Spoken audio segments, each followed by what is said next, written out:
And as we get into the opening phrase here, I want you to think that it's, well, how would you describe the character?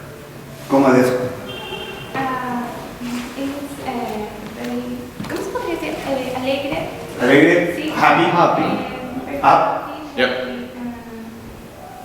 Como muestra un poco la alegría juvenil, ¿no? Que tenía ella. ¿Cómo una que, perdón? La alegría juvenil. La alegría juvenil. Energy, John is happy. Happy. Yeah. Very young. A young happy. It's like we're walking along, right, John? You know, you're playing it, it's allegro ma non troppo, which means fast-ish but not too fast. I think that, I mean, allegro, happy as well. I think that it should be a little bit quicker, so that you're just feeling going. So pick up the pace a little bit. Sí, sí, te entiendo. Ok, o sea que lo que él te está comunicando está entrando. Sí, sí. Yeah, okay. Thank you. I want to make sure that what you're communicating is really, Yep. she's understanding. Thank you. Right. Okay. Yes, and that was the other thing I was going to say, can't happen. That's exactly right. So that you're singing the phrase as much as possible. Every day when you practice this piece, you should start by just playing the melody. You should just be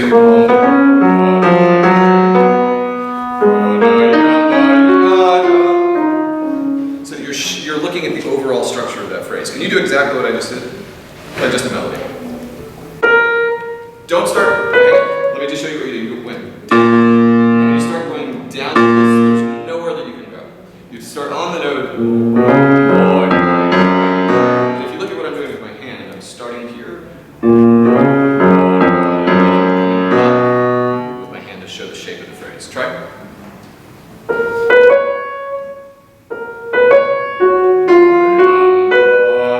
Sing it.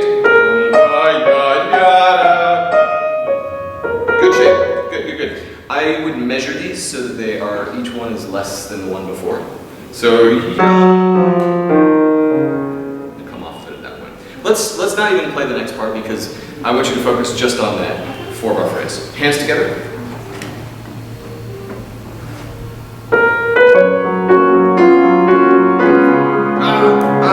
I didn't hear the C. I didn't hear that note. I want the B or C. Oh, it's hard to reach. That's good. Yeah, I mean it's also hard because you're coming from. I would get off of this as quickly as possible so that you have time to prepare for getting. Right. So if you're here right now, if you're waiting too long, you're never going to have the time to prepare your hand, and you have to prepare your hand there because that's the most important note in the phrase, right?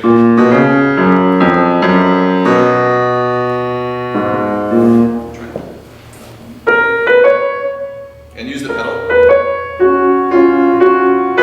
Better. But I also would make sure that the pedal change when you get here is really clean because I'm hearing that, and I think you're probably hearing that as well, the beat. Actually, this is kind of a resonant space, so you need less pedal than you think. So when you're going to hear, change that really carefully. Hands together.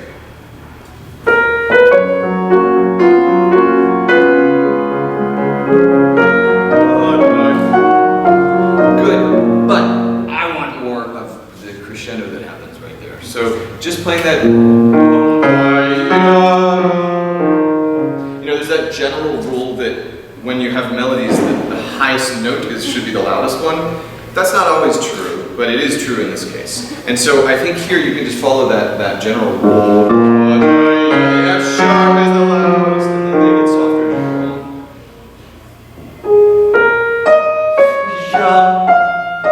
But the E sharp is the loudest. The Mi sharp is the loudest. Do you do fixed Do here? Do, yes, yeah. The Mi sharp is too loud. The Fa is what I want you to do. Try it. But you're shaping each one. But I think it's actually one long line that goes from.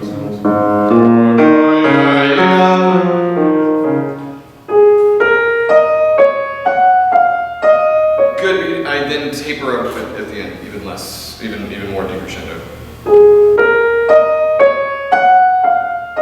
That was the best. Did you hear it?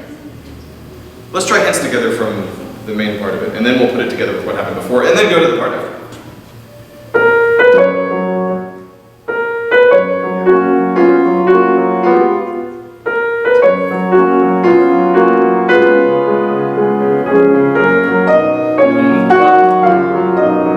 Good, stop right there. Yeah, that was it. That was much better. So overall shape, making sure that you have that sort of happy atmosphere. By the way, you're doing a fantastic job with your left hand and not covering up your right hand. So often I hear people play the...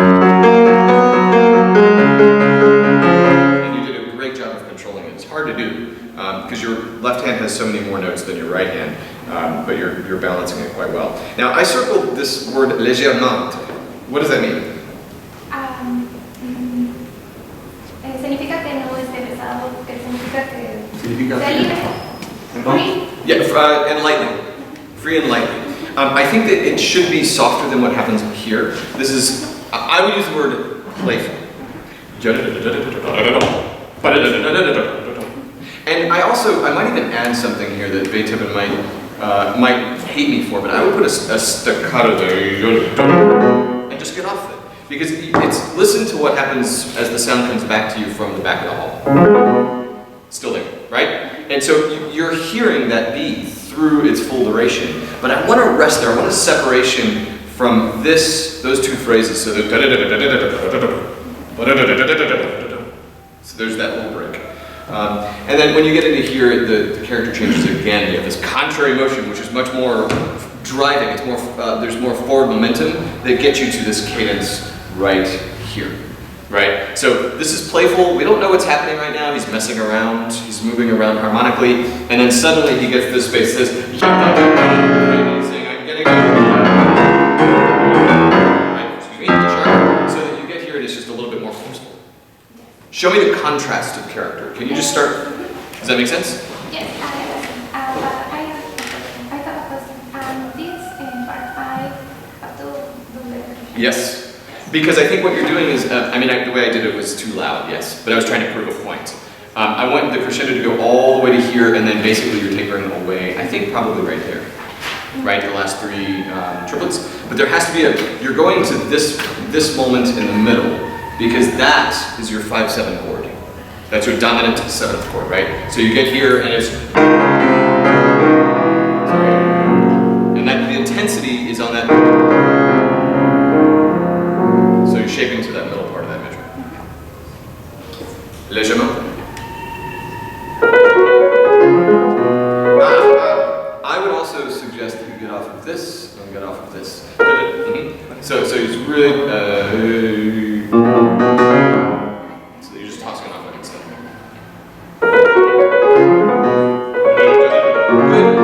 Good. I feel like this is too loud right now. I feel like... It's just one little thing.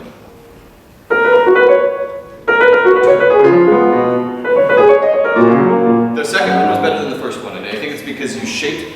This is louder than this, and this is soft. This is shorter than these. Try again. I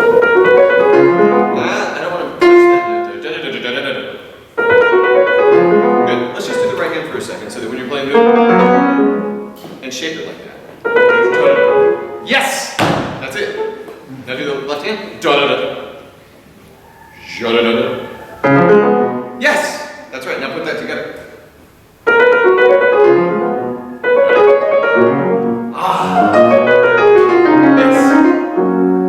That was so good. The space that you created then enables us to feel the playfulness, right? And that's what you want to feel after you've had this wonderful melody. Now, we've gotten to this place, which is again a little bit more playful, and I've circled up a whole bunch of parts of your score. But I think we should put the whole thing together now, so that you're thinking in the introduction, you're thinking why, where. You don't know what's happening, right? It's pensive. You're trying to figure out what the meaning of this piece is going to be. And then you get in here, and it's like a childlike playfulness, right? And then you're playing a joke on a friend, a prank. And then, nope, we're done. Grabbing on and getting to that cadence.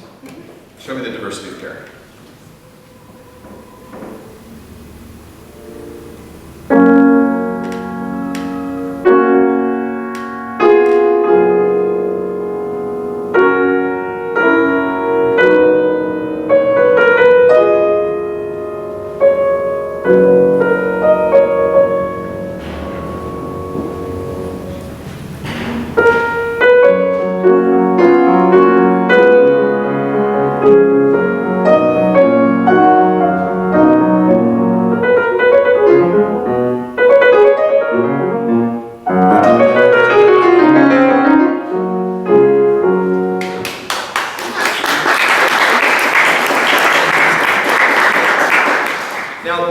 let's apply some of the same principles to this second time.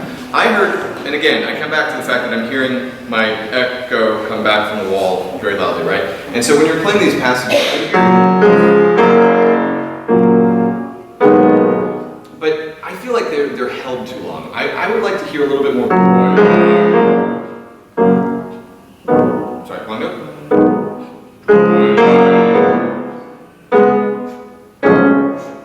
Right, so there's just a little bit more space that you're creating. I always say this, but in Beethoven more than any other composer, the rests are almost more important than the notes.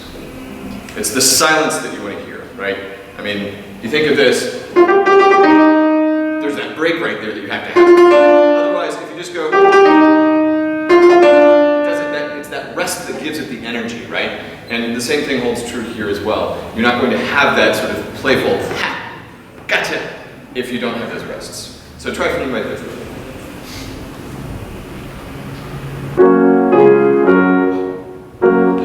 Well, that's actually, thank you for doing that. Thank you. That's, I think, a little too short. Dum, bum. It's almost like you have a nervous breath that you have to take on those rests. Try.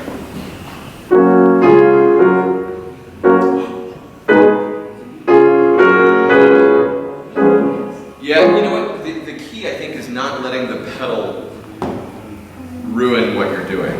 Because I think just now you held the pedal down for, I forget which one, maybe this one, that went through the rest. So the pedal has to be, I mean, the pedal, you should release the pedal with your hands. Or vice versa, you should release your hands with the pedal. No, you should release the pedal with your hands.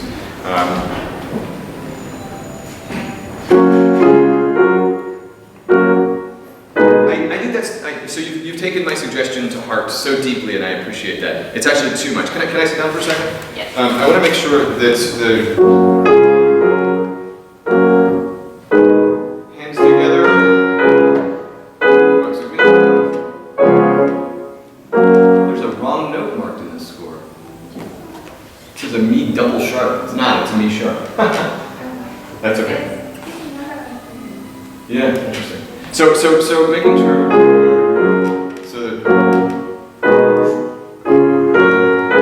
And you can see that my pedal's coming up exactly with my hands. I'm sorry? Yeah.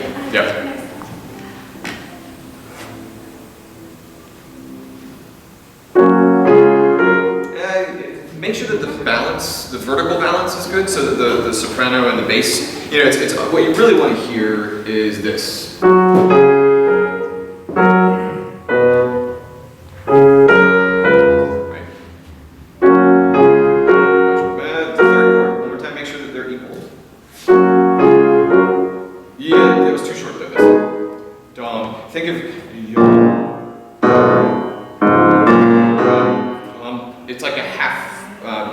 Like an eighth note that I'm suggesting. Keep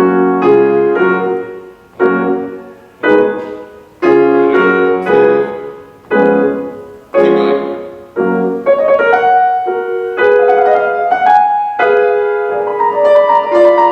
I want to make one quick observation. There's a sforzando in the right hand, and then there's a sforzando in the left hand. I only heard your left hand sforzando.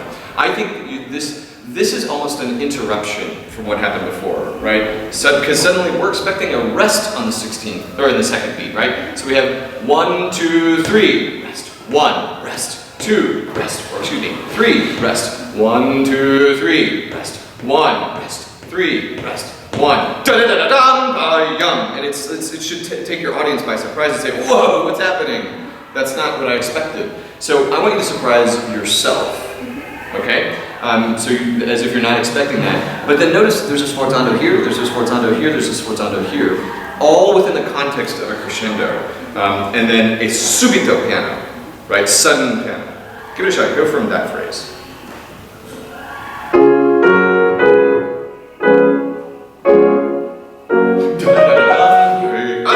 Sforzando on the beat, wait. Forte,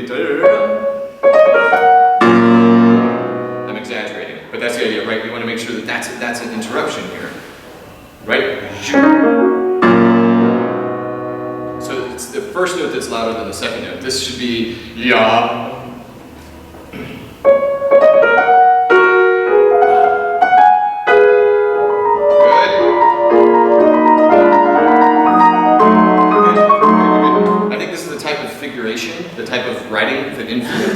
Mendelssohn later on, right? It's very, there's a melody that's embedded within the 16th note flow. People understanding me there a bit? Should we be translating more, Eric, do you think, Ricardo?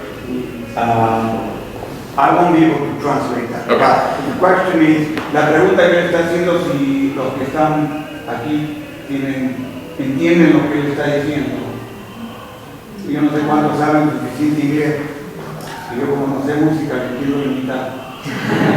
Algunos un poco muy bien, pero los chicos que, por ejemplo, los que van a recibir la clase, los 4, sí parece que sí están entendiendo. Pueden pararse los que van a tocar. Luis, por favor, 1, 2, 3, son 3 más. Okay. ¿Y ustedes entienden lo que está diciendo el profesor? Sí. Okay. So the Summary? 3 that are supposed to understand you are understanding you. Fantastic. Okay. Great. So, but whenever you have that figuration that's Mendelssohnian, it's like Mendelssohn, you know, it should just be, it should be light. Again, I think we can go back to the word leggermente, right? The attack is light and playful. I don't think you need to do anything. Notice, I mean, we've had all this dynamic contrast. We have the piano for that stuff, and then we had the crescendo with the 3 sforzandos, and now subito piano. And I think that this piano should be extended all the way through that passage. It should be softer and a little bit more straightforward, okay? But then suddenly, when you get here, these are 2-note slurs that I want you to emphasize even more, right? You have, and I want that to be, look at how I'm doing it with my hand. Watch my, down, and that's the way you get that natural 2-note slur. And I want that to shine out above everything else. Okay? Let's get into it, maybe just from here one more time so that we can get the context.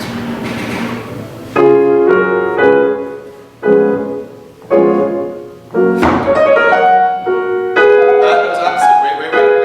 You went, oh yeah. Right. This one. I heard, but it's the opposite. Is yeah. This is Beethoven giving us, do you know the word syncopation? Yeah. You heard it. Not quite the third one this time. Legato. Make sure the pedal is yeah.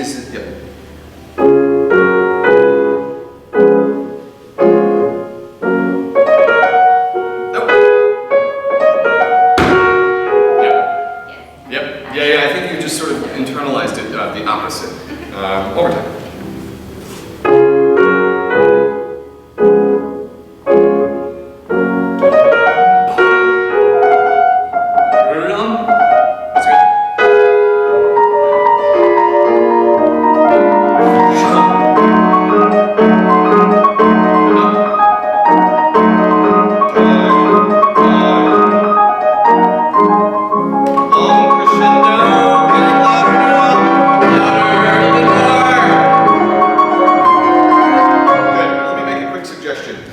You want this to be just resonating, right, as loud as possible this whole time. This forte for that huge cadence that happens right there in the dominant, right, because we modulated to C sharp major now, Do sharp major, which is what you expect, right, in the key of Fa sharp major. So we've modulated. Now you have the secondary tonal area, as I call it, the second thematic material.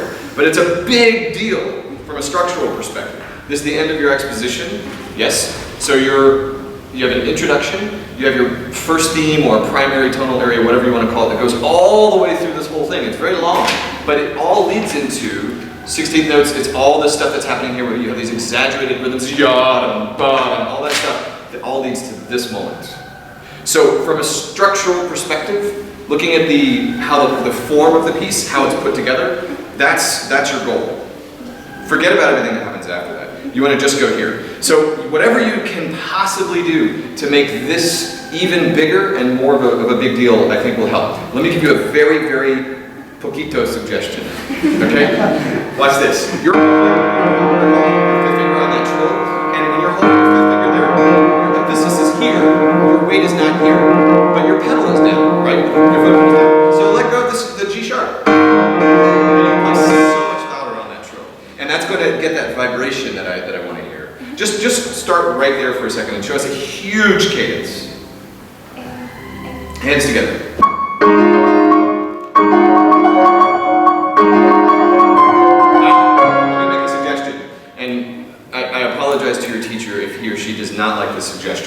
I would say that once you get here, don't change the pedal until there. Yes. Even though what you're going to have is this in the pedal, but it doesn't matter. The C sharp, let's see, on this piano, yeah, there's a damper, but it's so high and you're creating so much sound anyway that it doesn't matter. Try it.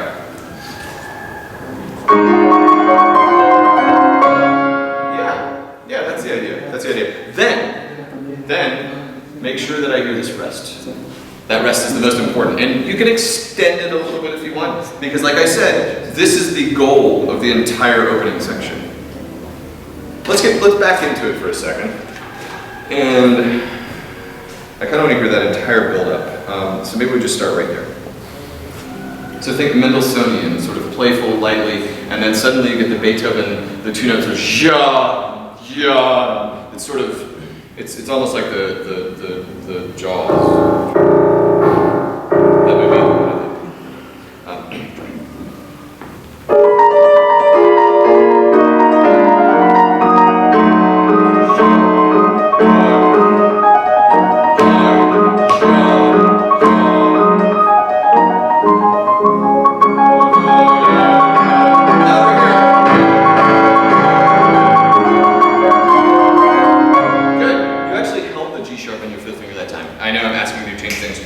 I think it will help you because I want this right, to be sort of the thing that rings out to your audience as much as you possibly can.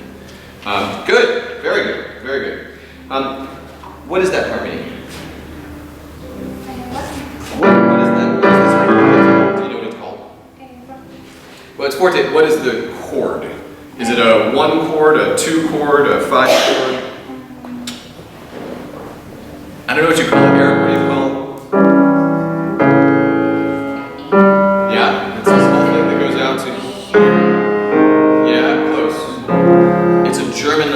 Sixth chord. Have you heard that phrase before? Yeah, okay, good. I didn't know if that's what you use here or not. But it's a German augmented sixth, which has a strong pull out, right? Right. That's what you should expect as opposed right? It changes the direction entirely very wide. It should be a surprise. And so when you get to that chord, and notice the range, you're in this range here the whole time. Right, this whole time. No big deal.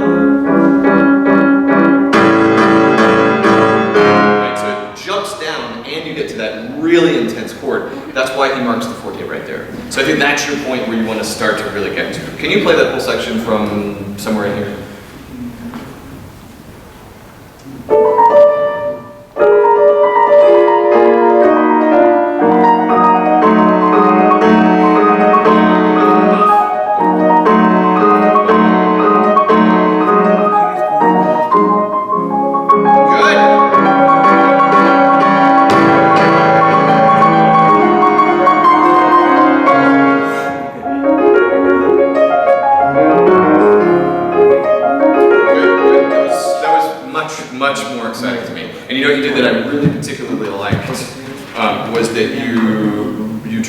So much you are pianissimo, and you held it, and so that the crescendo was towards the end, and it made the crescendo that much more exciting. Good job.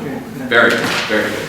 Now, the one thing I have in this, you're doing a great job. It's piano, it's dolce. You have this great color change that happens here, the character change that happens here. But what I'm hearing right now is that your cadences don't quite make sense. They feel.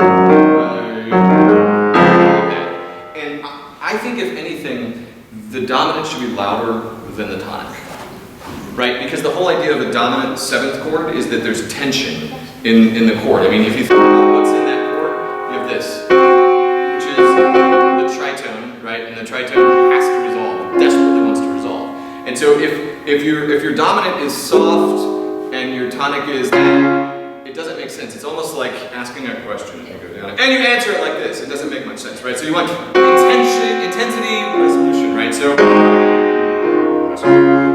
that's a part where I want to make sure that you're not punching the tonic. Try it.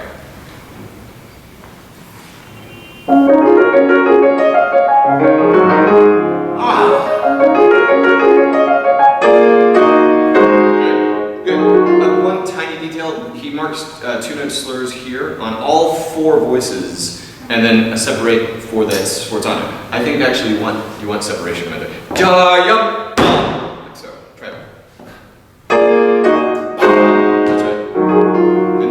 again, back to that Mendelssohnian type of light, playful playing. Yeah, one more time.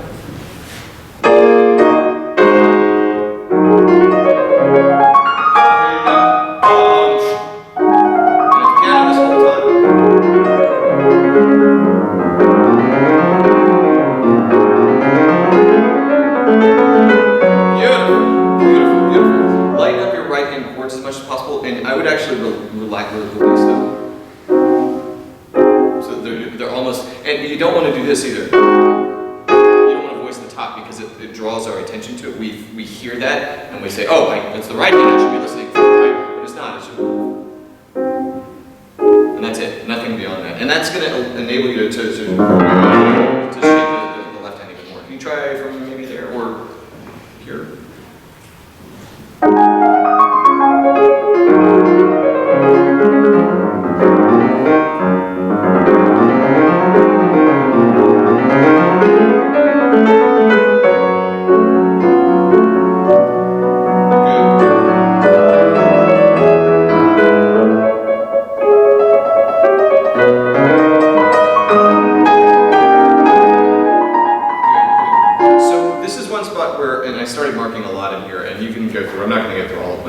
But there were some things that I wanted you to do that you should look through, and I'm sorry for marking up your score so much. Okay.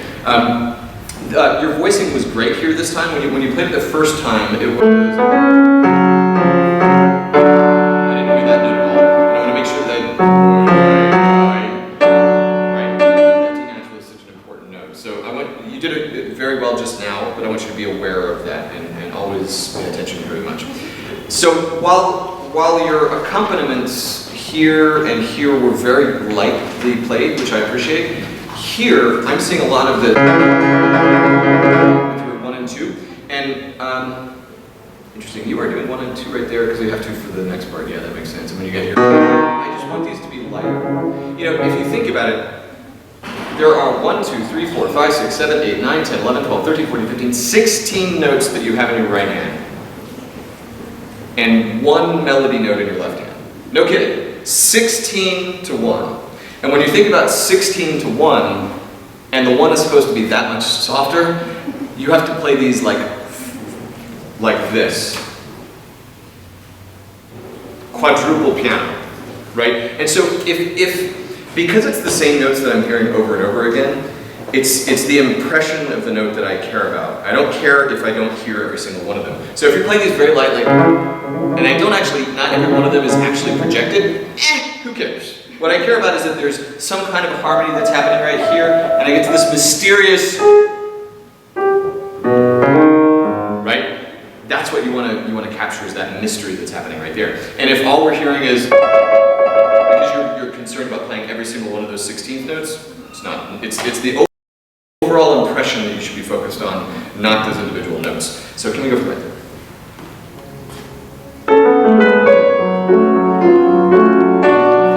It wasn't quite as good as the time just now. Just make sure that I would lighten up these notes. That's all I care about is that 1 bit upper D. It's beautiful.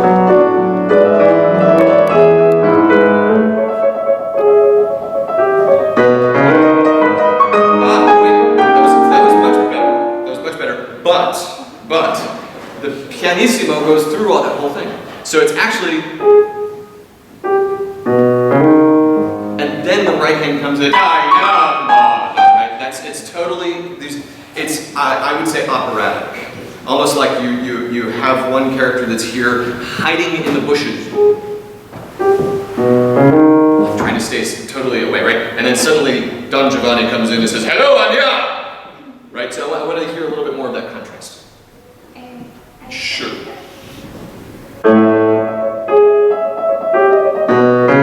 It's not pianissimo. Do this for a second. Do just your left hand. But rest. Get off of it. Get off of it. So that's what's going to give us that nervous energy.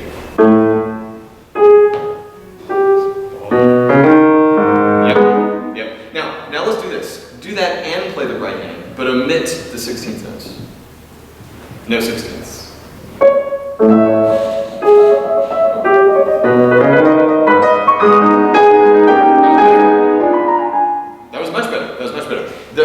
note that's loud is that B, and it's really hard to do because you have the octave as well. So if the thumb here is, that's okay. But that was much better. I was actually going to ask you to play these, not play these 16ths at all, but you did. You did a beautiful job of keeping them balanced. So whatever you can do to perfect that, and I have a couple of tricks, but I don't necessarily need to go through it. But I think dynamic contrast is the most important name of the game here. Pianissimo, all the way through, right? It carries through that, and forte that carries all the way through that, and then suddenly you get back to piano. And he then breaks it into smaller chunks like Beethoven always does, right? He takes a longer thing and he slices it in half, and then he takes that part and he says it over and over and over and over again. It's called fragmentation. And that's what's happening right here, which leads you to this huge buildup that you should do even more to support. That's, I think, the first fortissimo in the piece. Notice the big arrival point that I was pointing out before is only forte. Here, he says, that's the one that I want you to emphasize.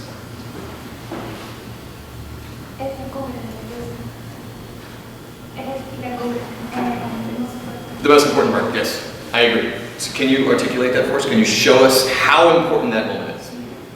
Let's get into it. Let's just play that whole section, and we'll get back to the recapitulation, and then I will let you off the hook. Maybe from there.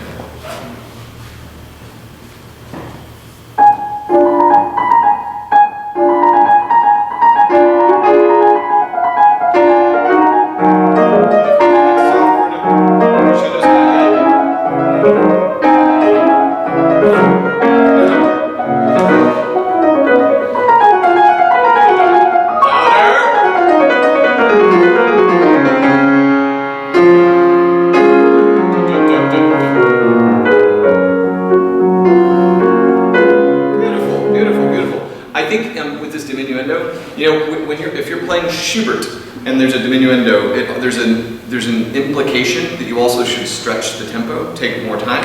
I think that would extend to Beethoven in this case. I think that because you have all these 16th notes that are leading up to this moment, suddenly a measure that's a big hold, and then you have these triplets, da da da da da da da da da ba dum. I think you're allowed to take a little bit of time right there. Good. Well, the last couple of, let me just throw a couple of details your way, and I'll send you on your way. This is the moment in the recapitulation that it changes from the first time. Right? And so when you're getting there, you should surprise yourself, because he continues, he extends the transition section longer, and you should show the shift from the exposition to the recapitulation a little bit more. And then lastly, I will never stop talking about rests in Beethoven. You want to make sure that each one of those rests is very, very punctuated, very articulated. Fantastic playing. Thank you.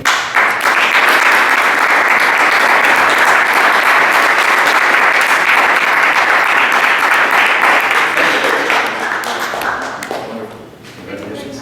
Thank you.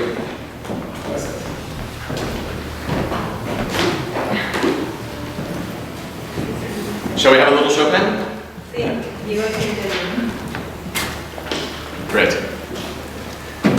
Para asegurar tu inglés, ¿lo vas a entender? Sí. Ya, ok. Lo que va a llevar la música de la vida bien. Ok. As good as English. Great. Wait, so do you want to play both of them and then... Oh, you want to play both? Which one? Okay. Yes, thank you.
Thank you. How long have you had this?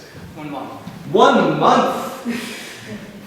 1 month. I'm impressed. Wow. You have totally the chops to handle this, to play this with no problems. You have a great sense of musicality for it, and your technical approach to it is spot on. Kudos to your teacher.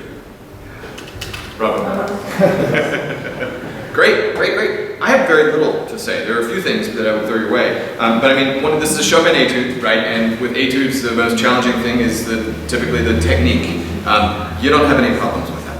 Nothing. You have no issues with the technique in this piece whatsoever. Your 30-second notes, especially at the very end, that was absolutely fantastically done. Very good, very good. My only few things will be more related to range at the piano. Chopin and Liszt, I would say, are two of the most important piano composers. In a way, I mean, Beethoven is right there as well, so is Mozart, so are all the others. But in terms of the development of the piano, in the 19th century, that's when it saw its biggest development. And the piano like we know it today happened around 1850, 1860. That's when they started to get to the point where it starts to feel like the piano we know today. And Chopin and Liszt, I think, were central to that. So was Beethoven. But I think at that time, Chopin and Liszt were central to the development of the piano. They spoke with piano manufacturers all the time, and they expressed their desires for certain changes to happen in the pianos. And I say that because of all composers in that era, Chopin and Liszt are the ones who explored what different combinations of registers at the piano can create out of the piano. And this is a case in point. There are moments in this, I mean, you can just glance through and find the 8VA signs here, here, where else are they? Here, here, all over the place, here.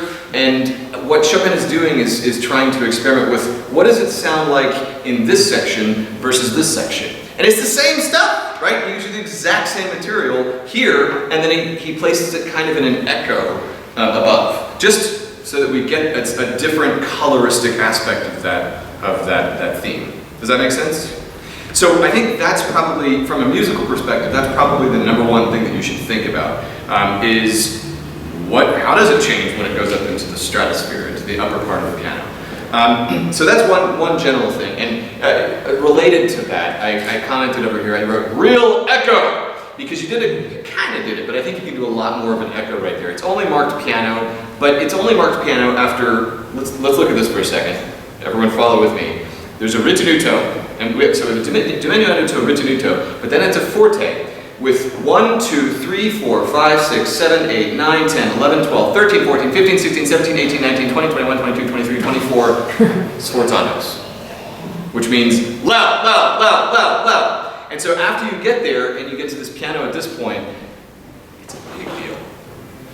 And so I think that you can do when you get to that moment, and it's going to shine a spotlight on that passage. So you did a great job of the repeated sforzandi. I will say that when there's something that happens over and over and over and over and over and over again, that you should change up how it's presented in some way. And I don't want to tell you what to do there. I would give you the one principal guideline, and that is that once you get up to this 8VA here, the phrase restarts, right? And so maybe you can do something a little bit different when you get there than you did throughout the body of this. Maybe you just get softer here and have another build-up, because that would support then the piano that happens right there. Do you follow? So this is loud with all those relentless sforzandi all over the place. There's a crescendo to this one. Drop back just a little bit so that you can show us that we've folded in a new layer, right? And you get to this moment, you get louder and louder and louder, and then it's a... Try it. I kind of want to hear from the diminuendo if you don't mind.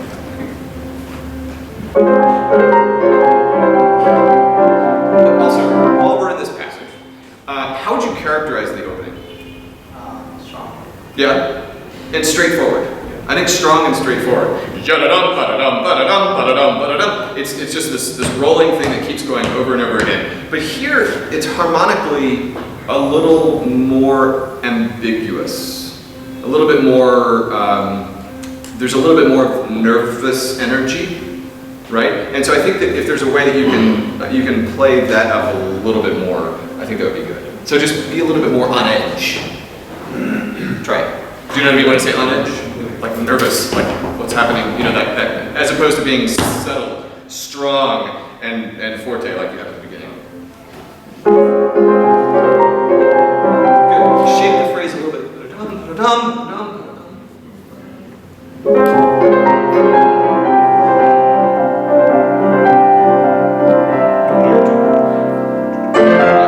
That was good. And we'll get to the part that I was talking about in just a second. Ritenuto is different from ritardando. How? Ritenuto is a general slowdown. Take a whole section and the whole thing comes down. But a ritardando is where you get slower and slower as you go through. So I think this ritenuto, the whole thing is just stretched a little bit. So you don't have to stop at the end of that phrase. So you just gave me a pause at the end of this phrase. I would say diminuendo, take a little bit more time, but then you go straight into it. Yep, try it. Can you voice the tops a little bit more? I think this is a passage where we want to hear this. Right? So to shape them a little bit more. Yeah.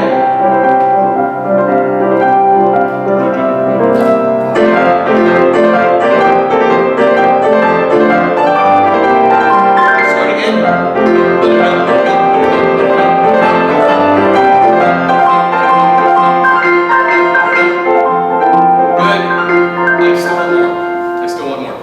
Actually what you're going to have to do, because you're creating so much sound already in that passage, when you get here, you have to let the sound go away, right? That echo that you hear come back, you have to let that go, so you have to have a little bit of a pause right there.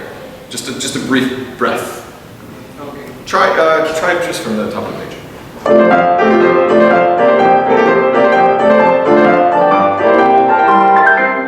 It's okay.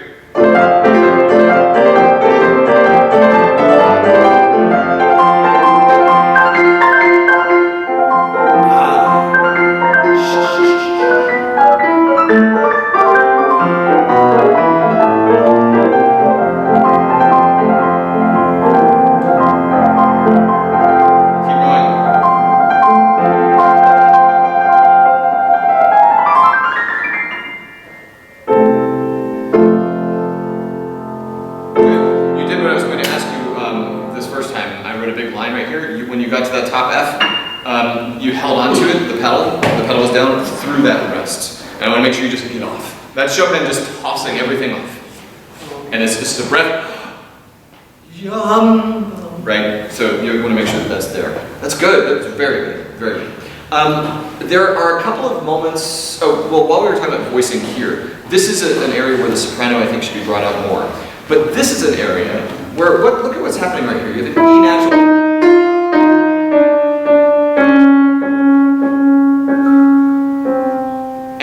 Those are the notes that I think are the most important. You have an E natural. I don't care about what happens in the top. E flat, D, E flat that stays there. You have a D, you have a D, you have a D flat. Sorry, Re flat, C. Finally you come to your Do at that point. So I think that if you can bring out the thumb in your left hand more, that'll be good. Every other time that you've had it, it's more straightforward. We want to emphasize the soprano. But here, the interesting harmonic stuff is in the left hand. Okay. Why don't we get into it from here, just for fun.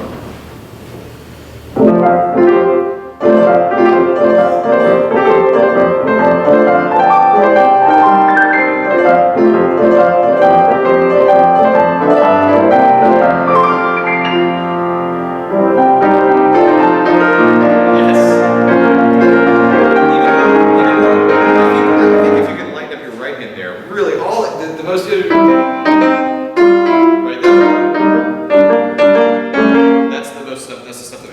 Shine through. Can you do even more? Try right there.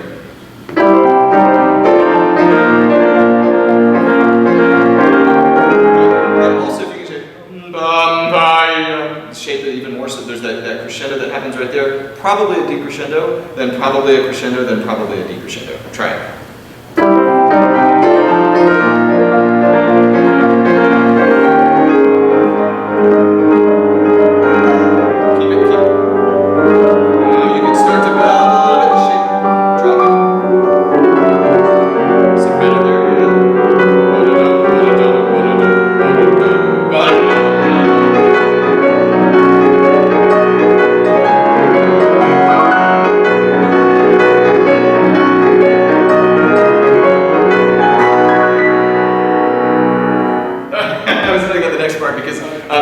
what I wrote here is clarify the pedal. You have all this is very and then you get here and you have to get rid of all that sound. That whenever, you know, the bass strings, when they vibrate, it takes a lot to shut them up. And so you want to make sure that the pedal change that you have at this moment is really, really clear. So I actually want you to play that entire section for me, because regardless of whether you change the pedal here, the B is always going to be ringing. You're not changing it long enough for that B to go away. So you have to allow it to fall by the wayside. Try.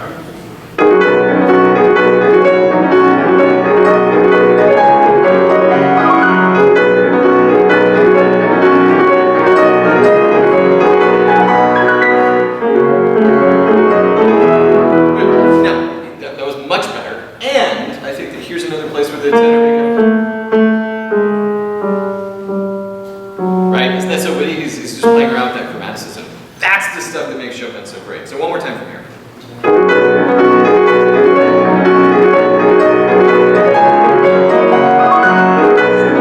And again, this is the same type of thing over there that I think that it's loud, loud, loud, loud, loud, loud, loud, right? Because he has the accents all over the place, just like he has the sforzando all over the place. I think this is a place where you can start over again, just to give it a little bit more structure.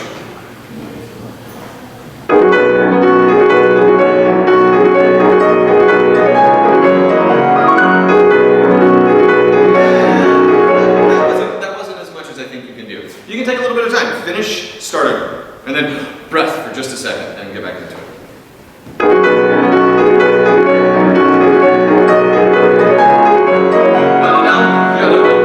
Yes!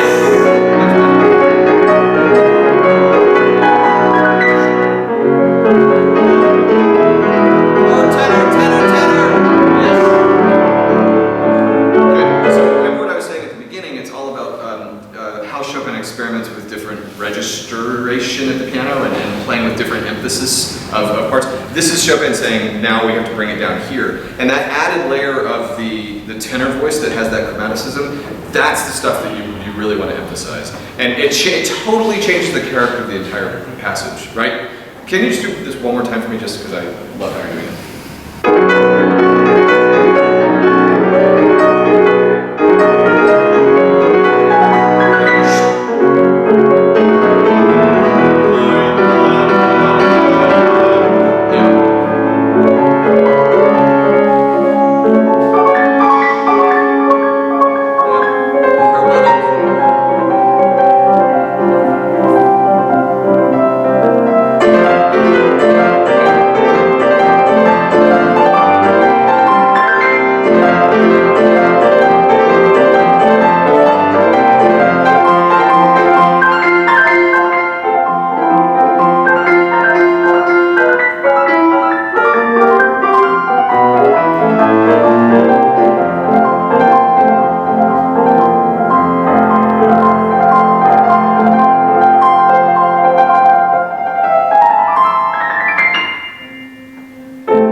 You did this, and then you came down here immediately. I want you to own that. You hear that final F, and you listen to it, and then you can start thinking about what happens next.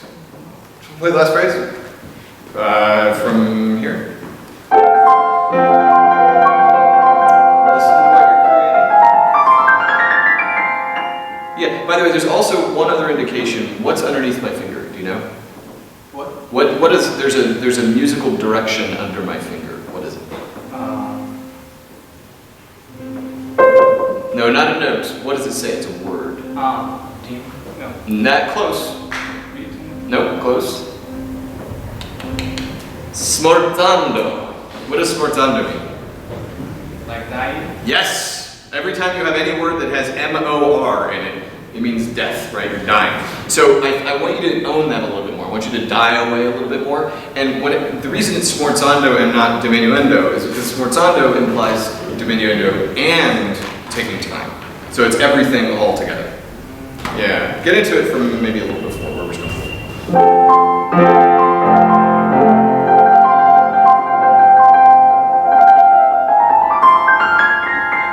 Okay, yes, but you changed the pedal somewhere in here, and I think that we should take Chopin's pedaling with a grain of salt in there. He wants you to go from there to there. Oh yeah, man. Mm-hmm. Try it.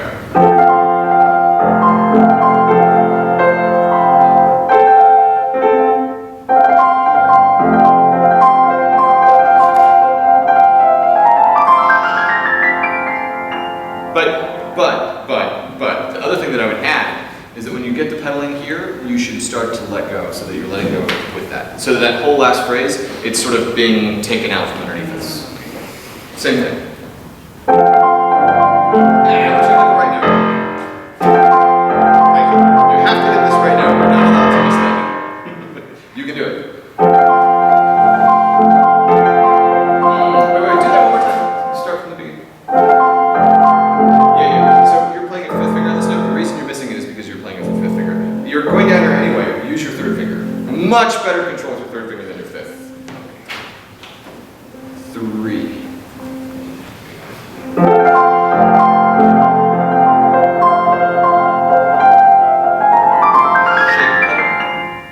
Oh, but wait a second. You immediately came back down here. Now, I want you to just listen to the sound of what you just created.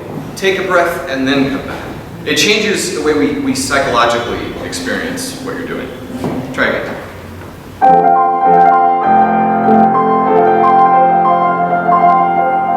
Shake the pedal.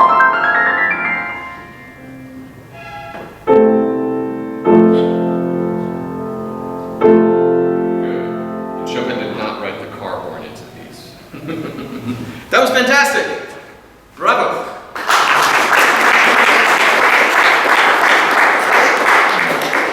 Okay, he has another etude. I was trying to convince him to play the other etude, but you don't want to. Okay, well, thank you for playing. It was really fantastic. Good.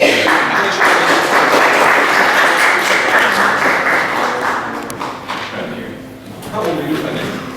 Great. Fantastic. Hello. Name? What's your name? Daniel. Nice to meet you. What do we play?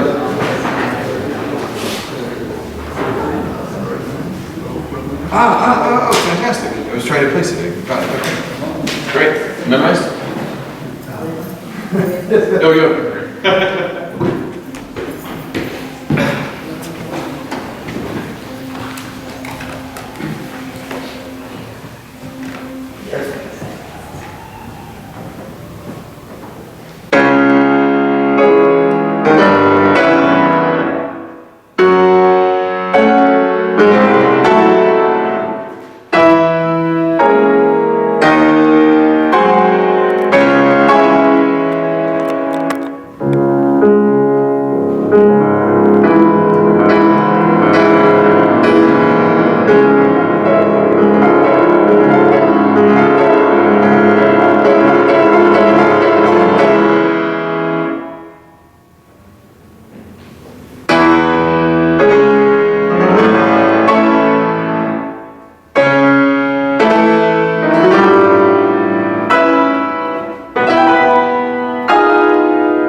since February. Good. This is, I think, one of the hardest Rachmaninoff etudes. What is hard about it? About this Yeah. inversion. Or No, I mean just in general with this piece. What are some of the challenges? Because I think it's a unique piece in a lot of ways, and I think that there's. Do you know the D minor sonata, the number 1 that he wrote? Ah, okay. Hi, nice to meet you. ¿Conoces las universidades de Música? Pequeño, en sus casas. Ok, por si acaso. yes, but I think that the challenge here is reflecting the direction of the chords, because we have here, for example, a voice and a chord and the answer, but we have to try to find an order or a formulation of the A hierarchy is the word. Do we transition for hierarchy? Sí, That's it? Okay. Yeah. Yeah. Necesitas ayuda meditativa. Yeah, it's a hierarchy of different voices that you have. It's a piece that is texturally very dense, meaning there's a lot of different melodic ideas, melodic lines, and rhythmic figurations that happen. It's very dense. There's a lot of stuff that happens throughout, and it's difficult to pierce through and find what the most important line is at each time. Is that right? for example, Yeah. here. The whole section, the whole time, right? Well, it's not just from there, it's also from here, right? You have this fortissimo that happens, you have this sextuplet figure in the bass, you have long note, yada-da-da-dum, long note, long note, long note. It's difficult to find a melody, right?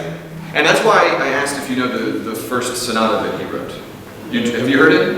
Yes, I think you should get to know that piece, because I think that that's one that will inform. It will. If you have a good recording of it, and you've read through it and you understand how it's put together, it's very much like this etude. Any recommendation? Yes. Yakov Kosman.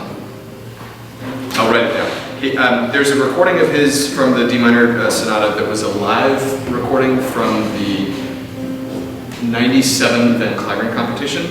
Live recording that you can get, and I think it's the best recording ever made.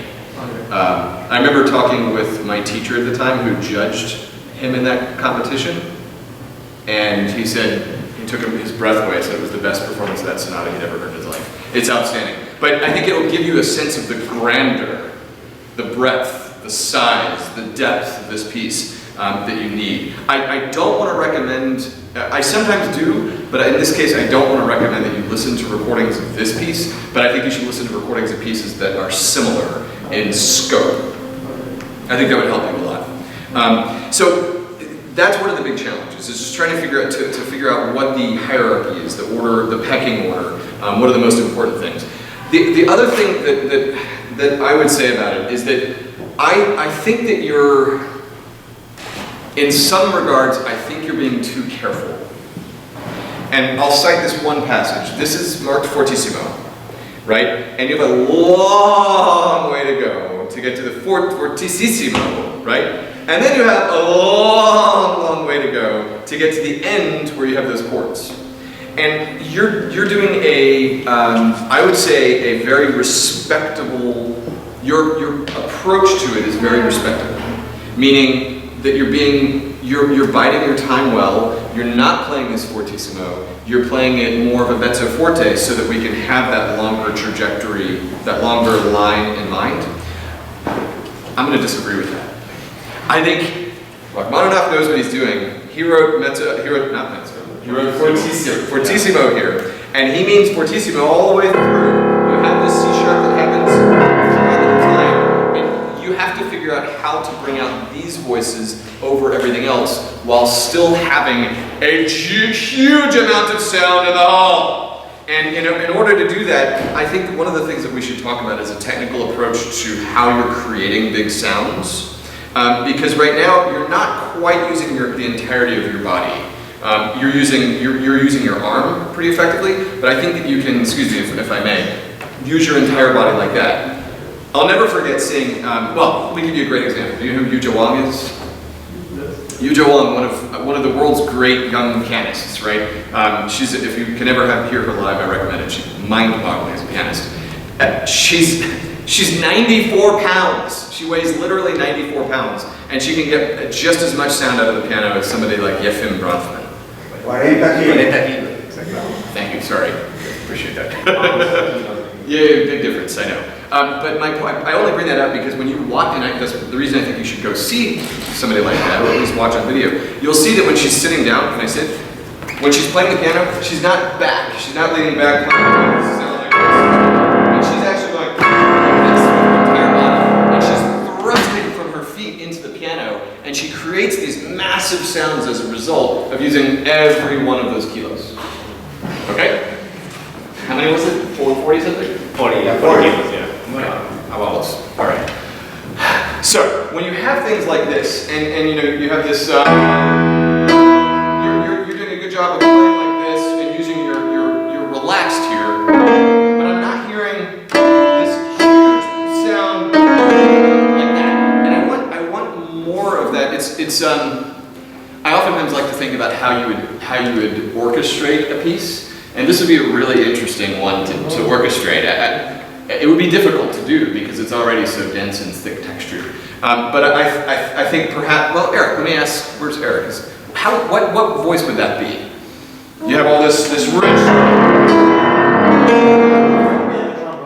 Exactly what I was thinking.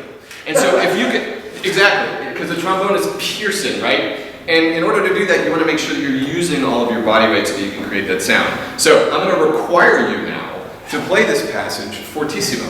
I want the whole thing loud, and you should make sure that you get the bass, because that's what gives you this anxiety about this piece, this angst, this deeply felt etude, which it really is. It's one of his most powerful, I think. So let's get into it from maybe the top of the page. Thanks for seeing eye to eye.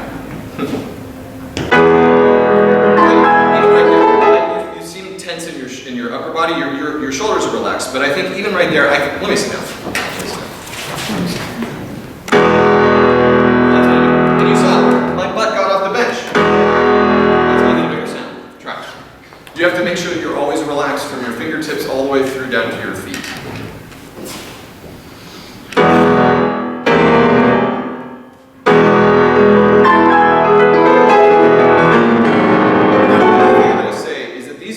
Just 16th notes, but they're 16th triplets, which means they have to be faster. I think yadam, badam, and if you can have tighter rhythmic ideas throughout the piece, then you'll be much better served. All right? Yum, dadam, dadam, babam.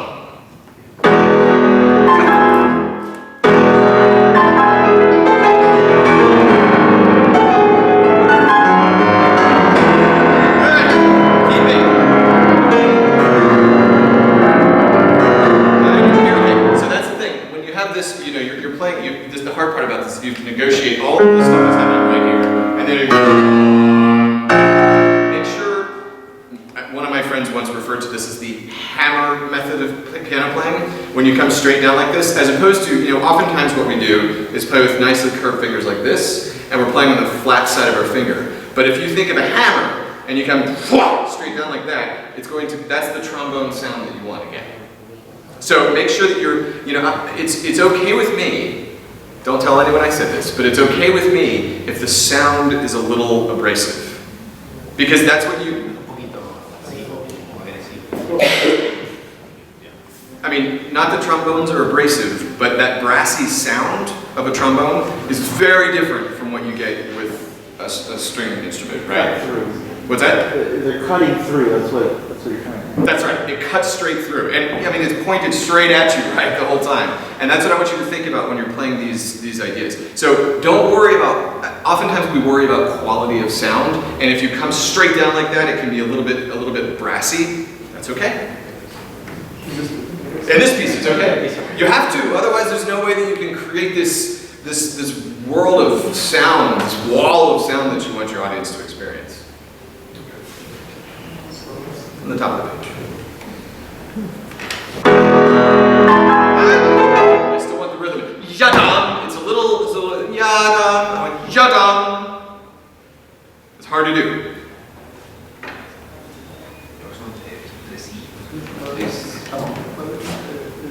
I know, but it feels a little because you're changing. That's what it sounds like to me. What I'm hearing is da da da da da. Anyway, you're just absolutely correct. It's good enough. Play your left hand alone with no pedal for a second. No pedal. So me. Yeah.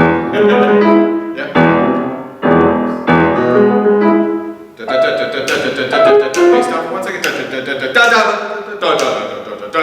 That's the rhythm.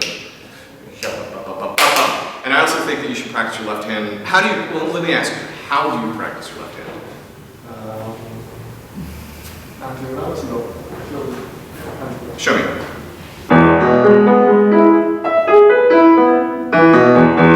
How else? What else do you do? Then next I play with different rhythms. Yes! Yeah. I didn't. Can I suggest something? I know that this is a big jump from the octave to this beat, but in Rachmaninoff, with this, it's okay if there's a space between here and here. I don't think that you need to worry about getting your fifth finger to that beat. Take your time. That's it. That's appropriate. It's not an issue that you're not getting there on time. I think it's totally okay, because what you want is this. Okay, sit down again. So you get to this moment and then you start. It's its own separate phrase. It's not like you have to go. You don't have to go straight into it. But I also think that there are other rhythmic ways.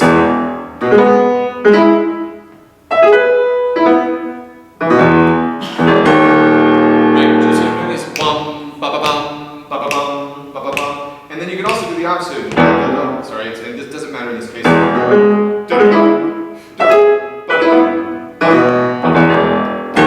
that type of practice is going to help you a lot, I think. That type of rhythmic practice. So kudos, Carmen, for your the rhythmic practice. I like it. That's good. The other thing is.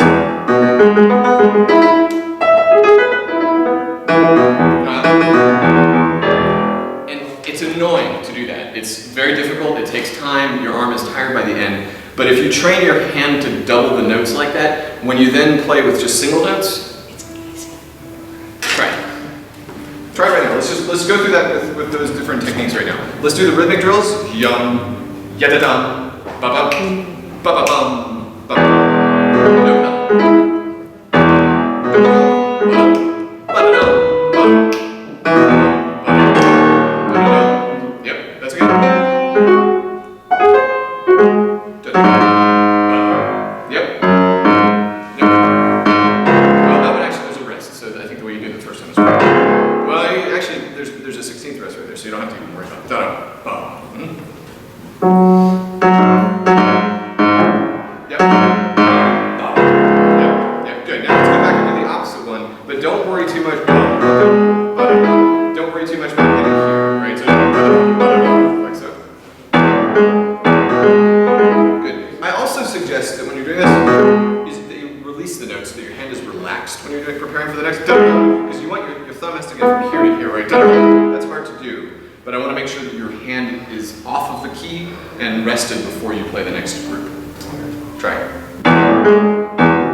able to do this.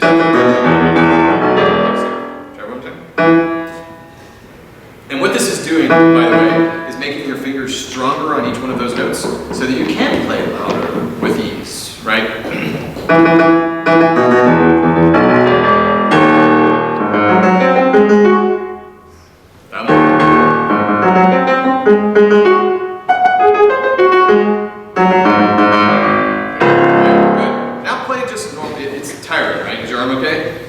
Relax, you sure? I don't want to hurt you or anything, okay? All right, now do it hands alone, just your left hand normally with no pedal.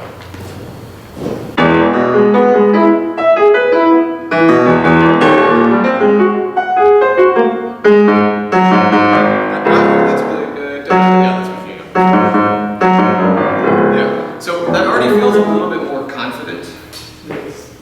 So I think, yeah, so those are the ways that I would suggest that you practice that, in addition to practicing it slowly as well. But be very meticulous, very precise when you're doing the rhythmic drills. It helps tremendously. I think you should do it every day. Good. All right, now let's get to the bigger picture and see about that fortissimo and see if there's something we can do about it. Let's go from here, and again, the rhythm, da da da da da da da, making it sure it's a tight rhythm.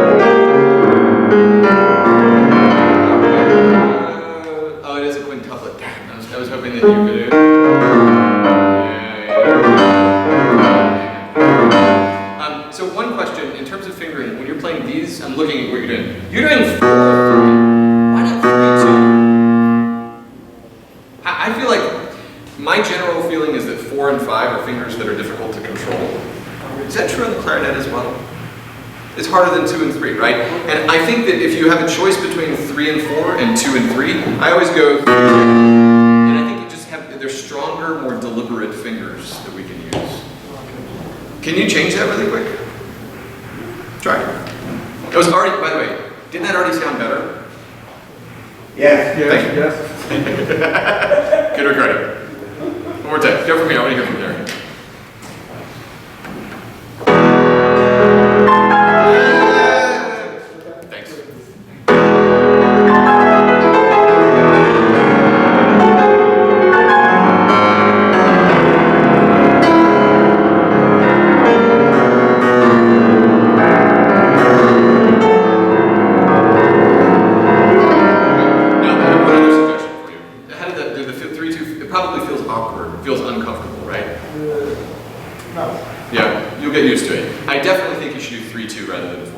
By the way, you're also doing, you're putting a 4 finger on here, which is fine, but the reason you're doing it is because of what happens after. But look, if you want, oftentimes I put a supported 3, watch this. That is a trombone. And you can change fingers after you've done it, right? So my suggestion for these types of things, 3, 1, and I mark it like that, and then you change to a 4. So, it's kind of an abrasive sound that I'm creating, but I don't care in this case. Change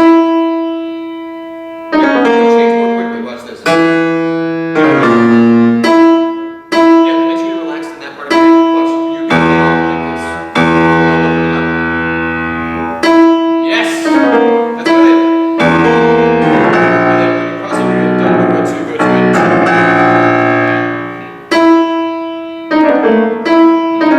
Yes! That's good, that's good. And then when you come back to this, sharp. 3-2 I think is going to be more trombone-y. Let's do it one more time, that whole section. Yeah, I want to hear it. Yes. Thanks.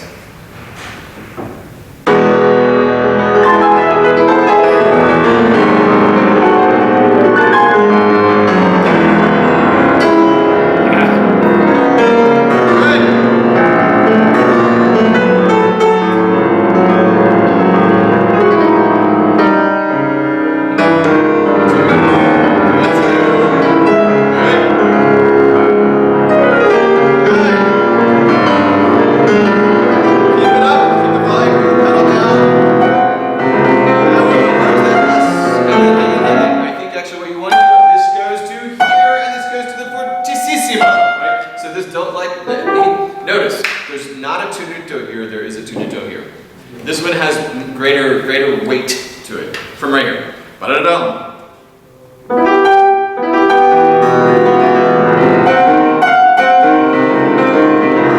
Yeah, but hang on. You're holding on to, you're holding on to your thumb. Get rid of the thumb. Just go to and then you can come straight here and have all that motion right there. Release. Yeah, always. You should release it immediately because then it's going to be easier to play that note louder. Yes! Much better. Right? Can you look at this? Notice. Let me just make one general statement. When you have thick texture, when you have multiple voices at the same time, the one that we hear naturally the most is the top one. So we're going to hear this motive the whole time, whether you try to do something else or not. But I do think that we need to have this new one. Right? He marks an accent right there, an accent right there, an accent right there. I think that motive right there is what's one of the most important things. Right? You want that to be, that is your trombones underneath, right? Try it from there one more time. Louder. I think it's louder. Yeah. Sobre el otro va sonando naturalmente, eso es lo que quiere más. Esa es la de medio. Gracias. From here, one more time.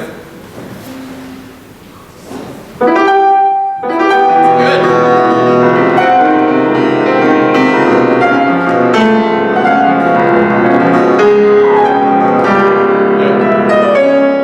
Yeah, that's good. Keep it up, keep the volume, keep it as fast as possible. Always.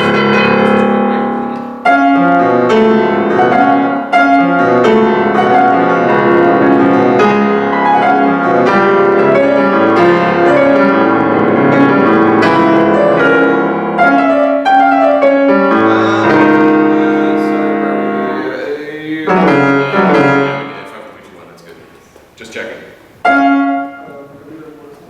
Check fine, yeah.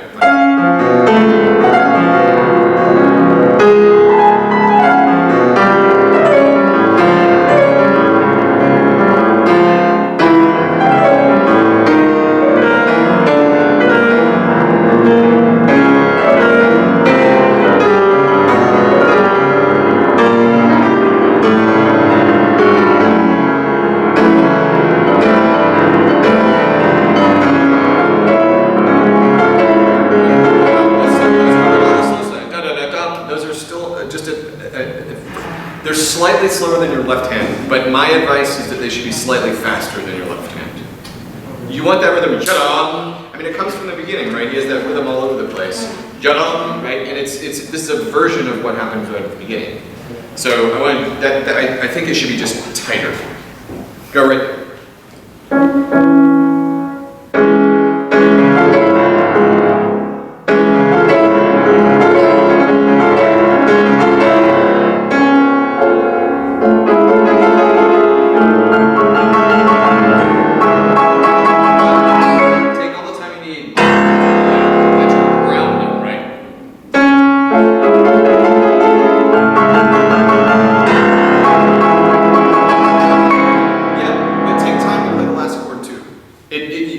You are not allowed to miss this or this, but you can take time to do it. Take time to play it, be intentional about it, and give us the ending. One more time.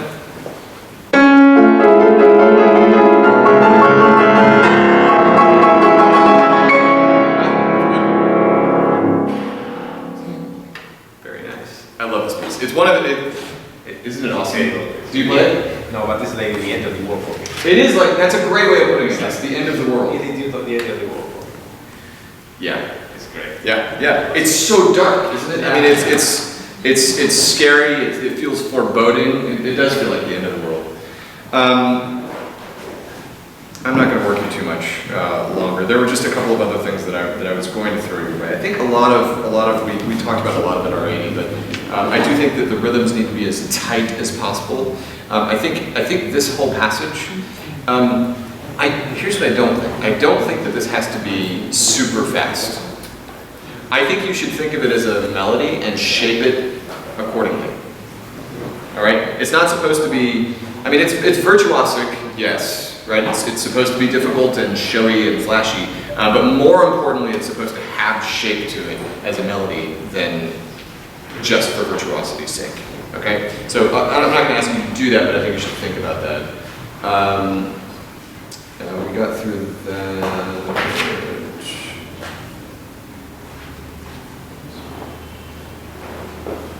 Oh, and then the rhythms. Again, that's just my thing about the rhythms. I think that they should be tighter all the time.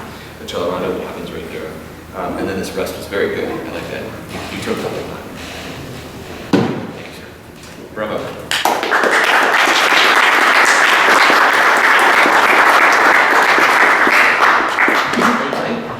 No. Okay. Okay. Great.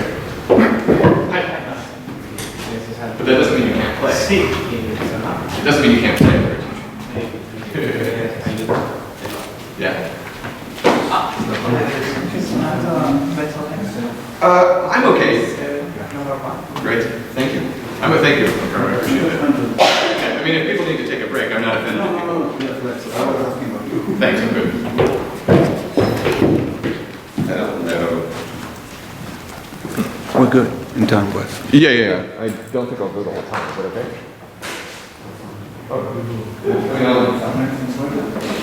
Really?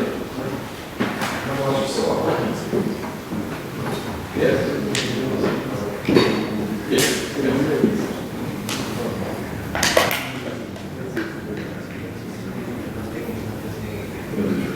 Great. All right. Awesome. Great.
Nice job.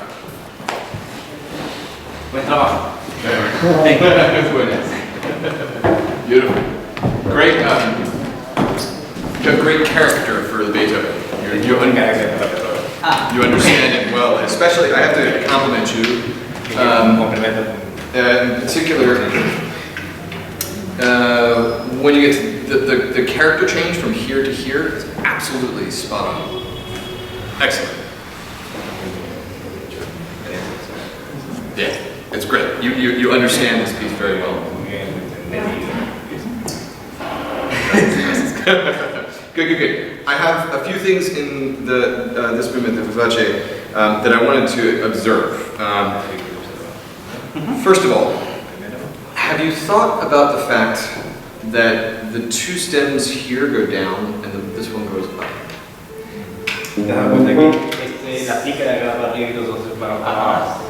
Most people play this as if this is just a chord.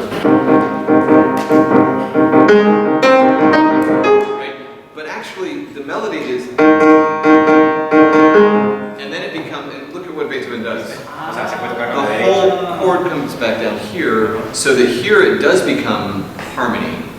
But before, each one of these is yum, bum, bum, bum, bum, bum, bum, bum. So that you really... I mean, I know you're playing this to the left hand, right? I would suggest really...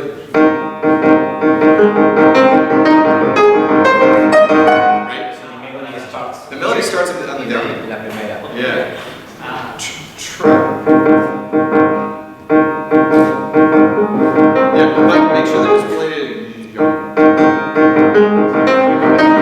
So just do this for a second.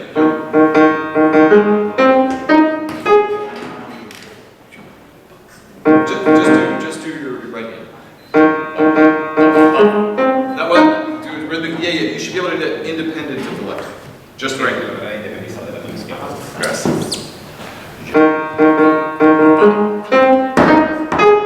You're really rushing through it. Go. Ready, and.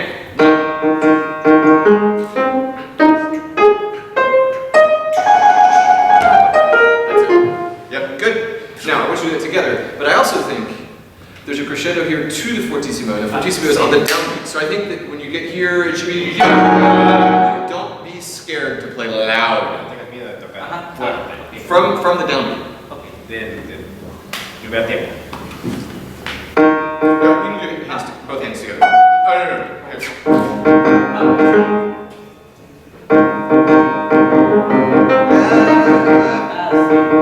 You know.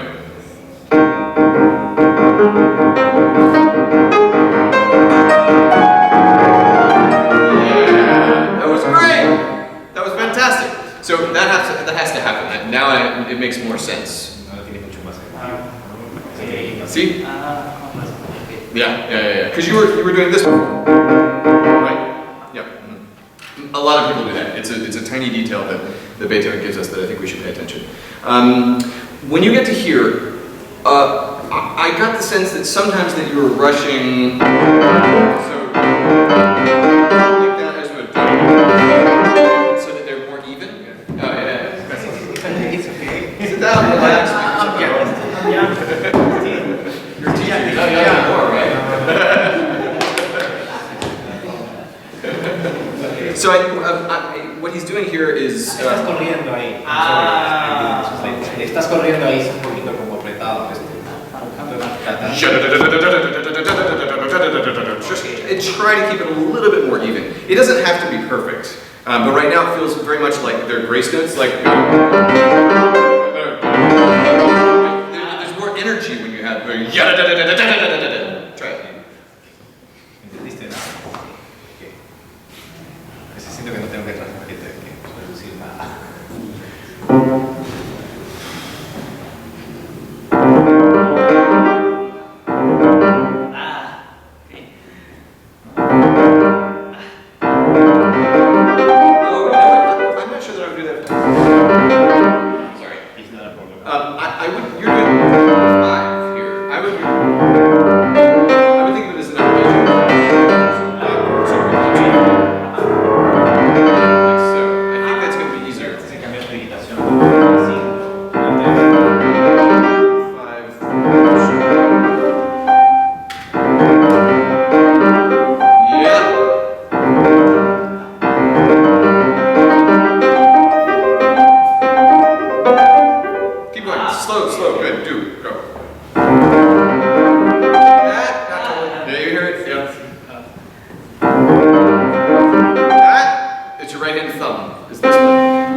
Sí, vamos a ser ligeritos.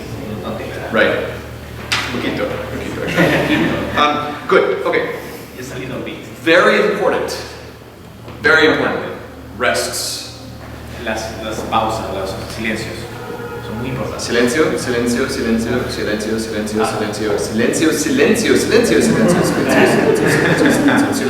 You see my point. And I think every one of those, he does not mark pedal. No pedal. You can use a little pedal if you want, just a touch, but it cannot interrupt the silencio. Okay. Try it. Yeah. Slow it.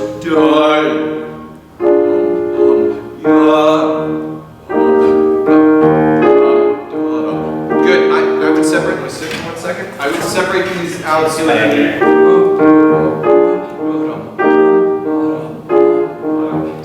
you're not. Different articulation, you mean? Yes. This is more tata. This is an arm weight like this.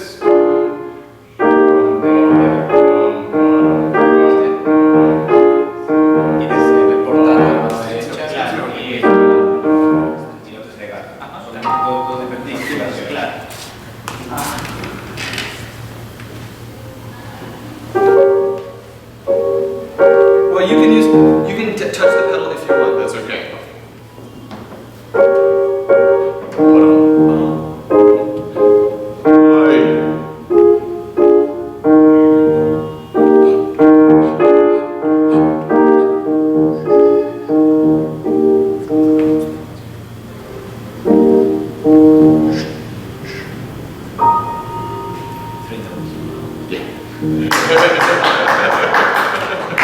That was good. That was very good. Very good. Great show. What's that? Great show. Good. Okay. Hang on, I'm not done. No estamos terminando. Detail. Piano. Sforzato! Every one of those has to be absolutely crisp. It's very like this. The other spins muy right. Yes, absolutely. The same idea. Exactly the same. The other 27. 27. Exactly, subito. Subito every single time. The only thing that is crisp and loud is that chord in the right hand. And maybe without crescendo. Yes, no crescendo. No crescendo. Absolutely not. Okay. No crescendo. Para nada. Yeah.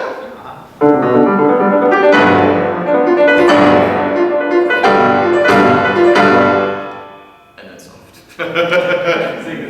Yeah. One more time and keep. Go into it. Maybe it's good if you start somewhere before. Can you start from yum bum bum bum da da da. Right there.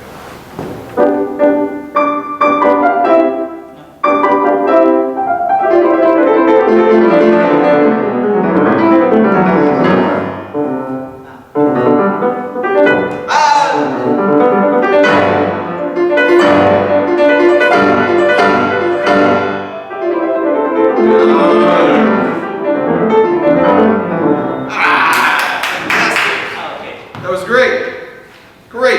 Last detail. Well, actually, no, not last detail. I'm going through a whole bunch of things. Generally, this is an eighth rest. And it's that one that I circled. And it's this one that I circled. And I stopped circling after a while because you were letting the pedal go through so many of them. Yes. Do you want to try from here?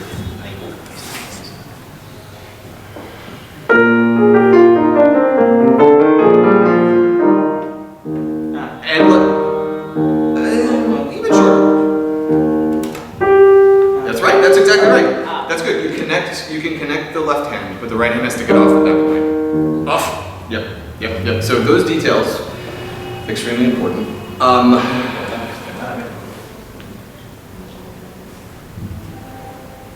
I think I wrote consistent articulation here.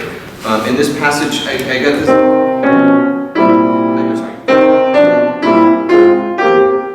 It wasn't the same. You connected, but I want every single one digamos. Igual, Sí. todos. No igual, solamente estas cuatro son la misma articulación. Todo. Sounds good. Okay. Yes, that's the idea. And if you get into it, what you did was there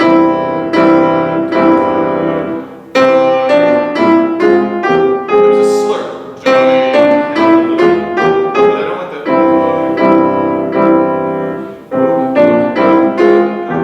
Like so. So every one of those has its own separate. It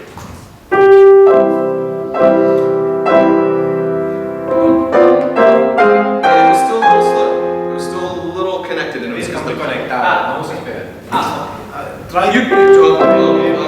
Maybe. It depends on the hole. Depende del Thank you. Gracias, gracias. Okay, now the other thing, and this happens every single time, is that when you play here, might it be the right clef? Yes, I no context.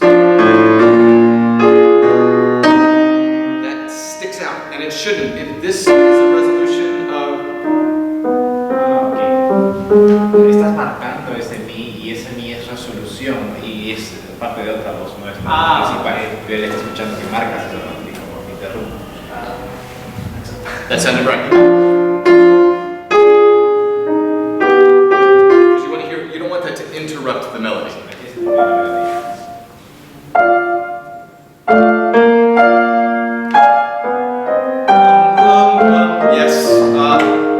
Yes, and I point that out because you did that every time. You're in the habit of emphasizing the Ese E hábito flat. de toda esa nota, ese mi bemol. Yes, that's it. Now, can you play from here one more time?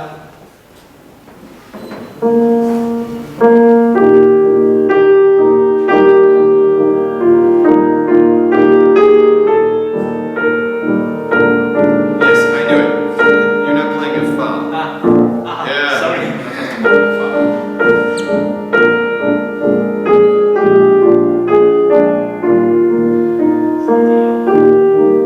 I'm okay if you use a little bit more pedal than that. You were shaking a lot, but I think you can use more before. Sí, puedes usar, pero. Oh yeah, just a poquito. Yes. Off and rest. Somebody else circle that. Off the pedal. Yep.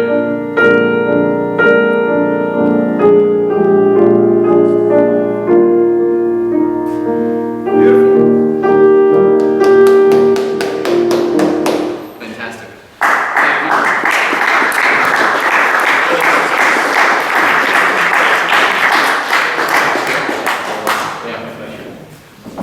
So you're a professor of piano? Theory. So I can't play today because I'm not a student anymore. Another language. Yeah. Do you play some? Yeah, for sure. Yeah. Good. Do we have more, or is that? No. I don't think so. No, I mean, Ahí acabó los chicos ya de la Sí, they're done with the clase. students. Lo que está bien. Bravo.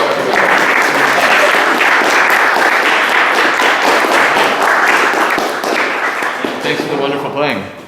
Muchas gracias. Maybe questions or? Sure. ¿Tienes preguntas sobre él o sobre el programa de que le vas a hacer un survey y tienes un momento para hablar con nosotros? Bueno, chicos, si quisieran tener una consulta con el maestro, preguntarle sobre la universidad, podrían hacerlo. El maestro está Actually, para me. responder. Yeah. I'm very interested in pursuing another master's degree because I have a master's degree in UF, in University of Florida. Oh, great. I studied with Dr. Orr, that he studied in the institute. Uh-huh. So now I'm here for a moment. I mean, 1 year, I'm trying to create a festival, a piano festival. So Here in Lima? no, maybe my city, Trujillo. Okay. Because I'm from Trujillo, I love to Peru. Okay. So, but this year I want to continue working in some stuff here, trying to produce more culture, especially my city. But next year I would love to continue studying. Another degree. I have already a degree. You have a bachelor's and a master's? I have a master's degree in UF, University of Florida. Yeah. In Gainesville or? Gainesville, Oh, exactly. Great. So I would love to continue. Yeah. Because you know, this is a never-end career. Yeah, that's true. So I would like to continue. Do you have an idea for what kind of degree you want to get? I mean, are you thinking of Boston Conservatory. No? Yeah. Well, You don't have the DMA there? we do not have a DMA yet. That is something that I want to change eventually. Okay. That's in time. We do have two other degrees though that would apply to you. One is the GPD, the Graduate Performance Diploma, which is a very performing I'm focus. very interested in that one, for example. Because You I can wanna- talk to the man yeah. who's doing it right now. Okay, great. Oh, for clarinet, but Okay. it's still important. And there's also, if you want to do like a quicker one, there's the PSC, which is it's just a certificate. It's a similar concept, but just 1 year. How long is that? It's a 1 year program. 1 year. which is And nice. in the GPD, so the Graduate Professional Diploma and then the Professional Studies Certificate, the GPD is 2 years. Okay. And it's equivalent to a performer's master's. So Okay. you don't have as much coursework. Okay. But you're playing a lot and you're doing a lot of ensemble I'm work. interested in that. Yeah. I just want to play. I'm not interested Then that's in what you DMA right now. Yeah. I want to play. Then you should do a GPD or a BSc if you wanted to do it just for 1 year. Great. Right? Great. That's what I would Just suggest. to keep in touch. Yeah. Yeah. I'll give you my card. We can be in touch. Come on up. Thank you very much. Of course. Tell me more about your festival that you want to start. I'm trying to create a piano festival, the first national. First national, with students from all around Peru, you know, from different levels, from 6 years old to 35. So it's a festival. I'm trying to create some permanent festival, you know, already biennial, you know what the word biennial is, every 2 years, you know, and biennial. international, Biennial, international festival. But in Trujillo, because you know, the problem in Peru is that everything is in Lima. So I'm trying to do another stuff in my city because I work there. So Sure. So, Trujillo is in the north. Yep. yeah. Yep. So, but I'm interested in the future, you know, to make this international. You know, so you can Very good. start and teach and Great. play and maybe Great. a performance, a recital, lecture recital. Yep. Yeah. This is my intentions here. And your It's not just idea- pianist or professor or teacher. Mhm. It's kind of, I don't know, you have this kind of degree there to like gestor cultural, like people who is in charge of create, you know, cultural stuff. Yeah. Like recital. I'm very interested in that.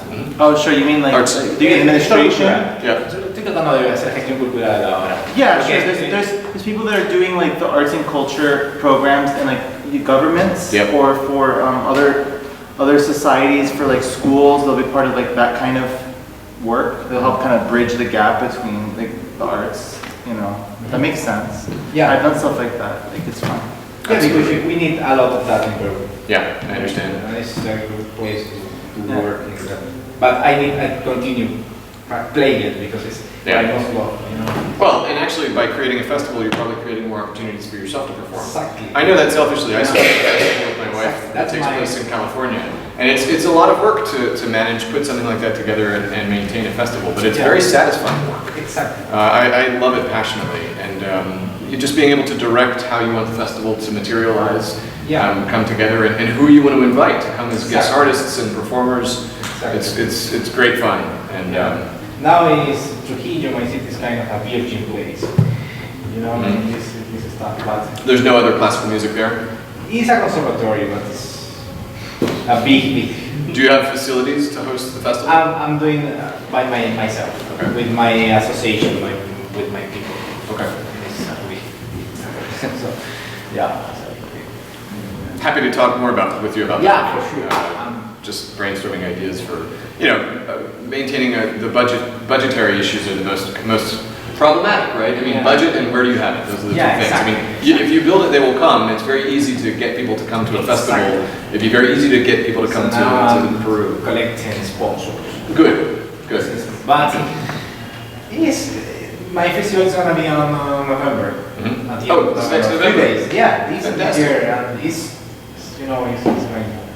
Good, good. Do you already have people that are Well, interested in coming as participants? yes, I'm working on that, but I have I'm traveling to Europe for a month and a half for 2 festivals, Granada and in Slovenia. Okay. Now to a piano competition in Granada. So I'm working a lot on piano at the same time, teaching at the same time, trying to create this festival. Yeah. So and I'm here in Lima 3 days and 4 days in Trujillo, for example. Oh, wow. So I'm traveling every single week. Wow. From Trujillo to Lima to teach here, to teach in Lima, Trujillo to Wow. create this festival. It's very hard my life now, but this is what I decide after finishing my first master's degree, my master's degree in UNM. Yeah. So I'm here more than 1 year already. I would like to be 1 more year and then go to continue. So, Come on up. So, Yeah. I want to go to Boston. We'll stay in touch. It's a great program. Yeah, great program, great city, great culture, great life. I mean, you'll find yourself just surrounded by people that have your mindset, you know. Great.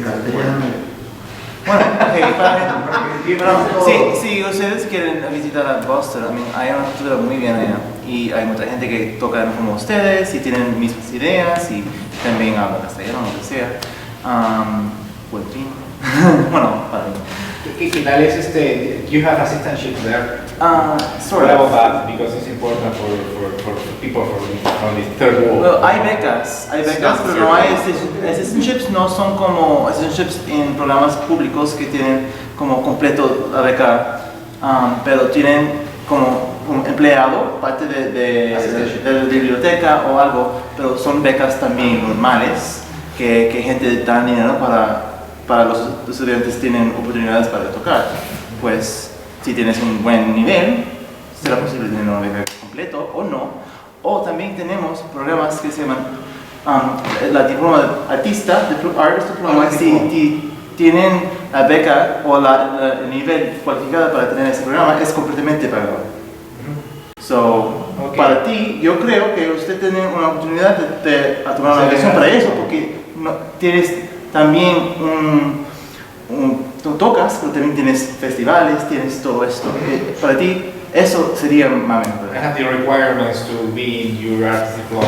I think it matches your criteria because you're doing more than one thing. You're a working musician at this point, and people who go to these programs tend to be at the level where they're doing that. Yeah, and what you could do if you did apply for an artist diploma, Yes, and this is what I will. And if the committee decided that we didn't think that you were at that level, we would recommend the GPD. Yeah. We've done that a lot, actually, because it's a very high standard. 2 years. The AD is 2 years and the GPD is 2 years. Okay. Yeah, and the AD is completely tuition free. The GPD has tuition, but it's less than the master's level tuition by a significant amount. Okay, Mhm. great. And the application time to these programs? December 1st is the deadline for the application, So we have- and you have time. Yep. The auditions are in February on the weekends, and while you can do a video audition, I strongly recommend that you come to the conservatory. So when is the leave audition is? Auditions every weekend in February. February. Mhm. Great. Yeah, but there's a required, well, it's a question of as to whether we're requiring it, but there has been a requirement of a video audition. For styles? Yeah. That you would submit December 1st. It's a pre-screening, we call it, and then you would, if you're invited to an audition, which I'm sure you would be, then you would come in February for an in-person audition. Great. And I think for everybody, it is so much better for you to actually be there to audition. You learn about our institution, we learn about you. It demonstrates commitment to the idea of coming, so I think that you should. Y para la gente que no creen que no va a tener un programa muy fácil porque no entienden inglés o hablan inglés, es muy fácil si aplicas y haces la audición y indicas que, bueno, soy medio nivel en inglés o bueno, al principio. Hay un examen que lo haces al fin del verano, haces un programa durante el verano o durante el primer semestre para ayudarle con inglés. You have to pass the TOEFL exam. ¿Cómo? Do we have to pass the TOEFL exam? Yeah, you have to pass TOEFL at a certain level. The minimum score? The minimum? Off the top of my head, I don't. 80? No, I mean, I don't think so. I would say that it's not something that like I don't think it's that high. For all intents and purposes, I think for the purpose of our program, because you're not doing like dissertations and stuff, you're going to find that the level is not going to be the same as if you were going to go to a school like a DMA. So I would say that it's encouraging for all You're the not going to have any students. problem with TOEFL. Okay, great. Thank you. Yes. No. I would start by saying if some of the students, si entienden al profesor cuando hacen en clase, ya tienes como un nivel para aprender más en Boston y sería fácil pasar ese examen. Great. So, On the auditions, the University of Boston Conservatory take the pianists that do have probability to becas, to Scholarships, scholarships. scholarships in the same auditions in February for the scholarships. Yeah, that's when we figure out whether you're accepted and what scholarship you would receive. And then there's also an appeals process after that as well. Yeah, For it's scholarship. the same process. Yep, Oh, yes. it is. Yeah, absolutely. Miguel está preguntando cuándo vas a saber si fuiste aceptado o no. No. La pregunta que le hice fue si en la misma audición, Ajá. en la selección para las becas, luego me respondió que sí, que no. If at the time you audition, you're also auditioning and being told if you get a scholarship or not. That is correct. Yeah. That is correct. Same. Yep. It's one audition the whole time. And you're given an audition rating, an artistic rating, and that is part of what we use to determine scholarship. But we also factor in need as well. So how much you need in terms of scholarship. It's not, you want to translate this, it's not just merit-based scholarships that we have, it's merit and need combined. se pegan el teléfono para la tarjeta. Sí, it's person version. Oh, I have some things too, actually. Oh yeah, cool. You had a question?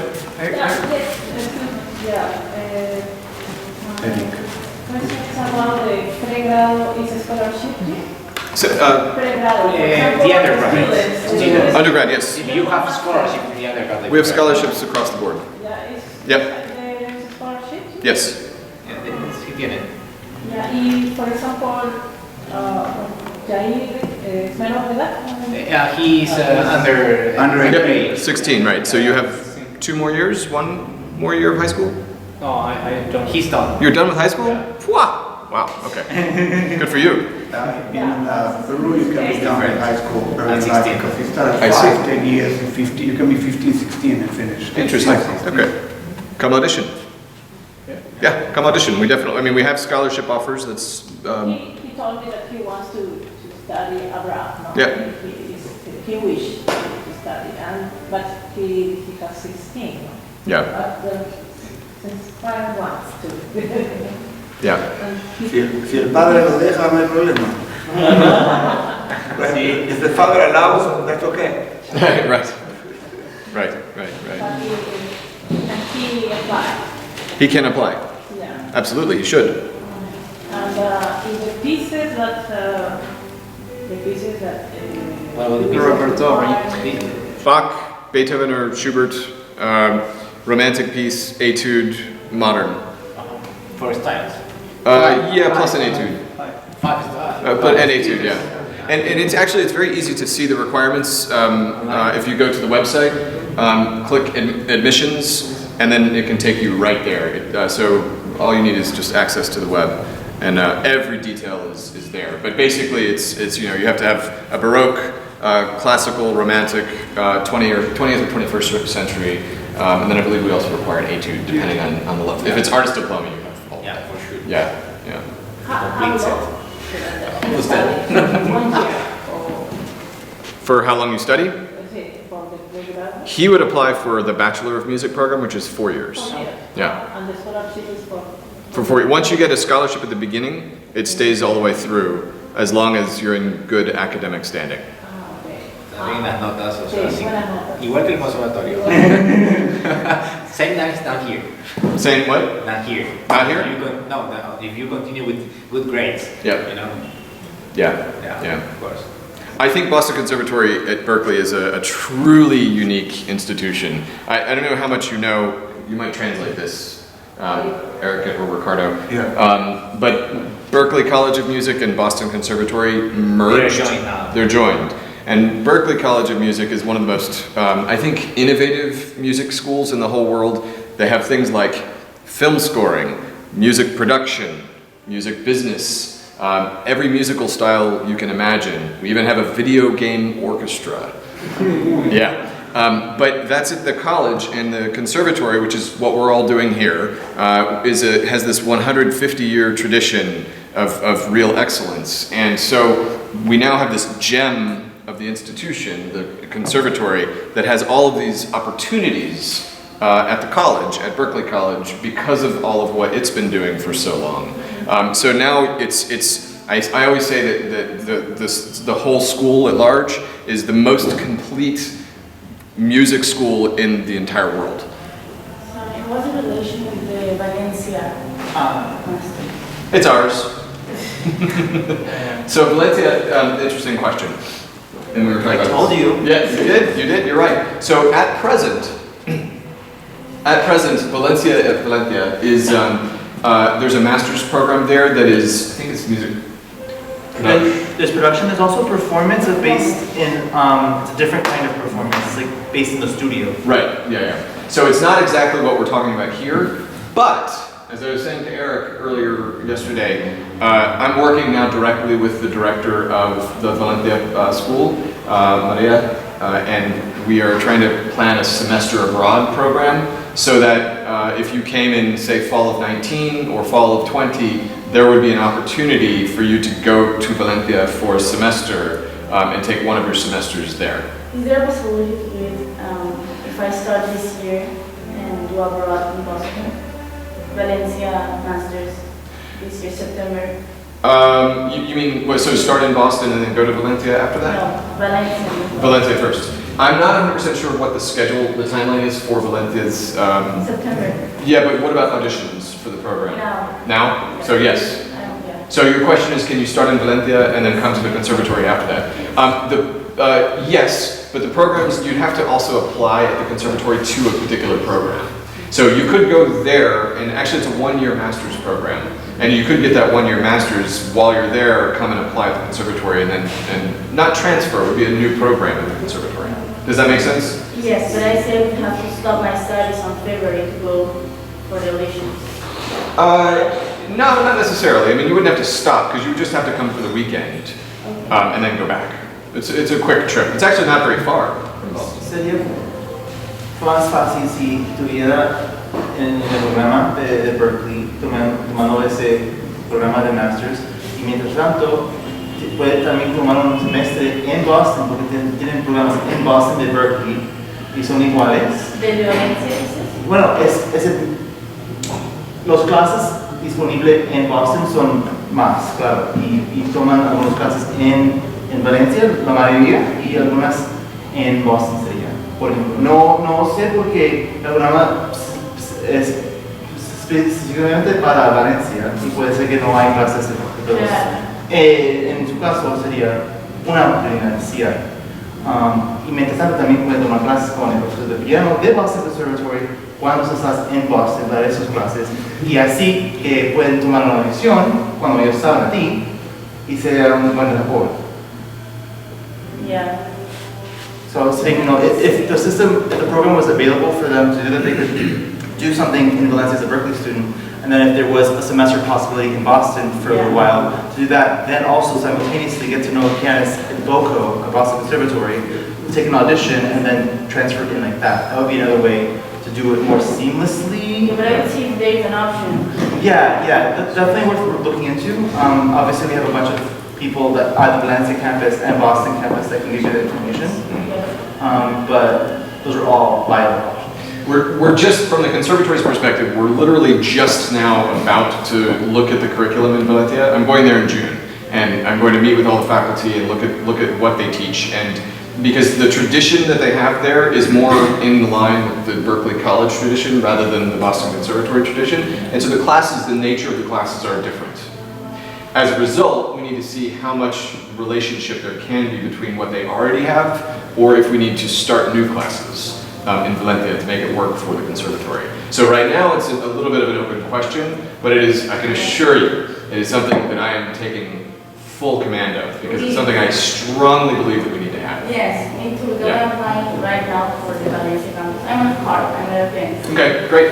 We have a spectacular art teacher. Think in At the Conservatorio. In Conservatorio. Yeah. in Valencia. Yeah, that's very That's why I know that you're in Boston. I would love and then in July, and Yeah. then we able to go Got it. to Boston. So I know you have a brecha, a gap. Between what? Yeah, between this. Oh, in the summer. And Valencia and then to Yeah. Boston. Yeah. We have to. There are things that we have to manage together, and so I've already started that conversation. We're going to make it happen. I guarantee we're going to make it happen. We may not make it happen before the fall of 18, but I mean, if you wanted to go, I'm pretty optimistic that 19 will happen. That's my goal, at least.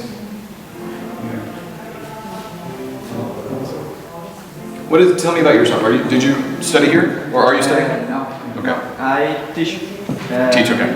For the extension course of piano for the young pianist. Okay. But I start to apply to master's degree in Louisiana University. To be that piano teacher, Venezuelan piano teacher. But my question is, for example, I come to start to study in the Louisiana University, but I can the probability to go to study for Boston Conservatory, because the question is, because the Boston Conservatory have too many history of big pianists. I know two friends that play too well that study in Boston Conservatory. For example, Alexia Musa. She is studying Boston Conservatory a few years ago, and Christian Benitez, that was a Venezuelan pianist, too famous, that studied Boston Conservatory. But I wanna start. I will start to study in the Louisiana University. Well, You are going there. Yes. No, But are you starting in the fall? no. Only in the application to the university. But for example, I start to study in the Louisiana University. The probability to grow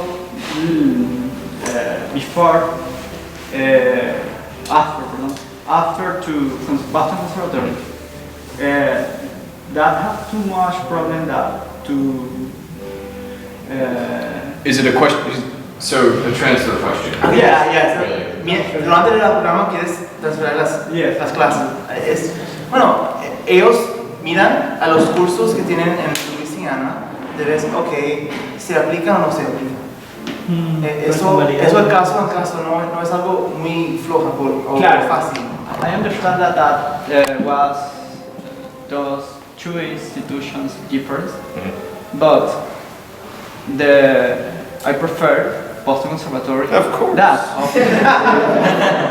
For the history, that implication, that level in the piano. Yeah. But I have this opportunity in Louisiana University. Yeah. When I was in the future, when I studied in Louisiana University, I want to take the change to Boston Conservatory. Yeah. It's too difficult to take the change. What is one program? Sería mejor para ti si usted termina el programa Louisiana para tener la oportunidad de acostumbrarte en los Estados Unidos y después empieza la aplicación para Boston, porque así que tienes 4 años en vez de 2. Supongo que es Master. Bueno, tenemos programas que no son Masters, que son 2 años tocando y tocando nada más, GPD, PSC, lo que sea. Porque no te olvides esa oportunidad. Si tienes una beca con la Louisiana que es grande y suficiente, yo te recomiendo que pero luego también tienes nuestro conservatorio que tiene una ciudad grande, diferente, una cultura más grande que Luisiana, ahí va a tener un nivel grande y más oportunidades que ya tienes una comprensión de inglés y eso. So, I'm saying. Are you saying that he could go to the MM at Louisiana State and then provided that there's something already perfect, like if you've already established a sense of rapport, you got a degree, you learn English, you get better at what you do, you learn your piano, and then transfer. Finish the degree, come to vocal, do a PSC, do a GPD, and you're at vocal. You speak English very well already. You practiced. You get to network with everybody because Boston's a big music city. Yeah. You do that. All you do is practice and play and perform and network. And that'll be how it works for you, because that way you've already gotten used to U.S. life and your English skills. Yeah, and just to say, LSU is a very good school too. I mean, you would be well served there. I know the program quite well.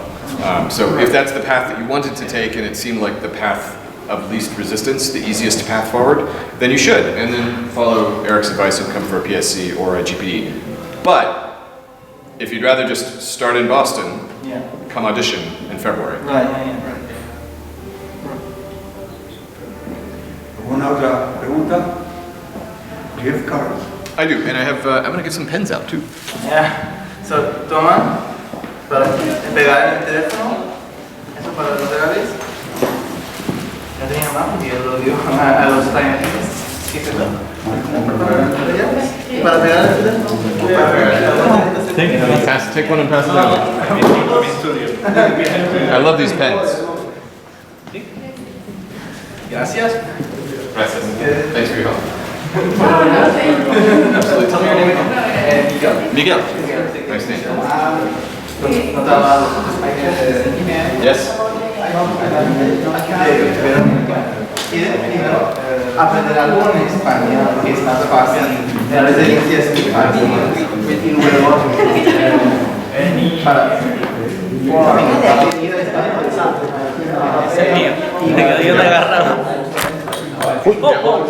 Chicos, cuidado. Quedan 4.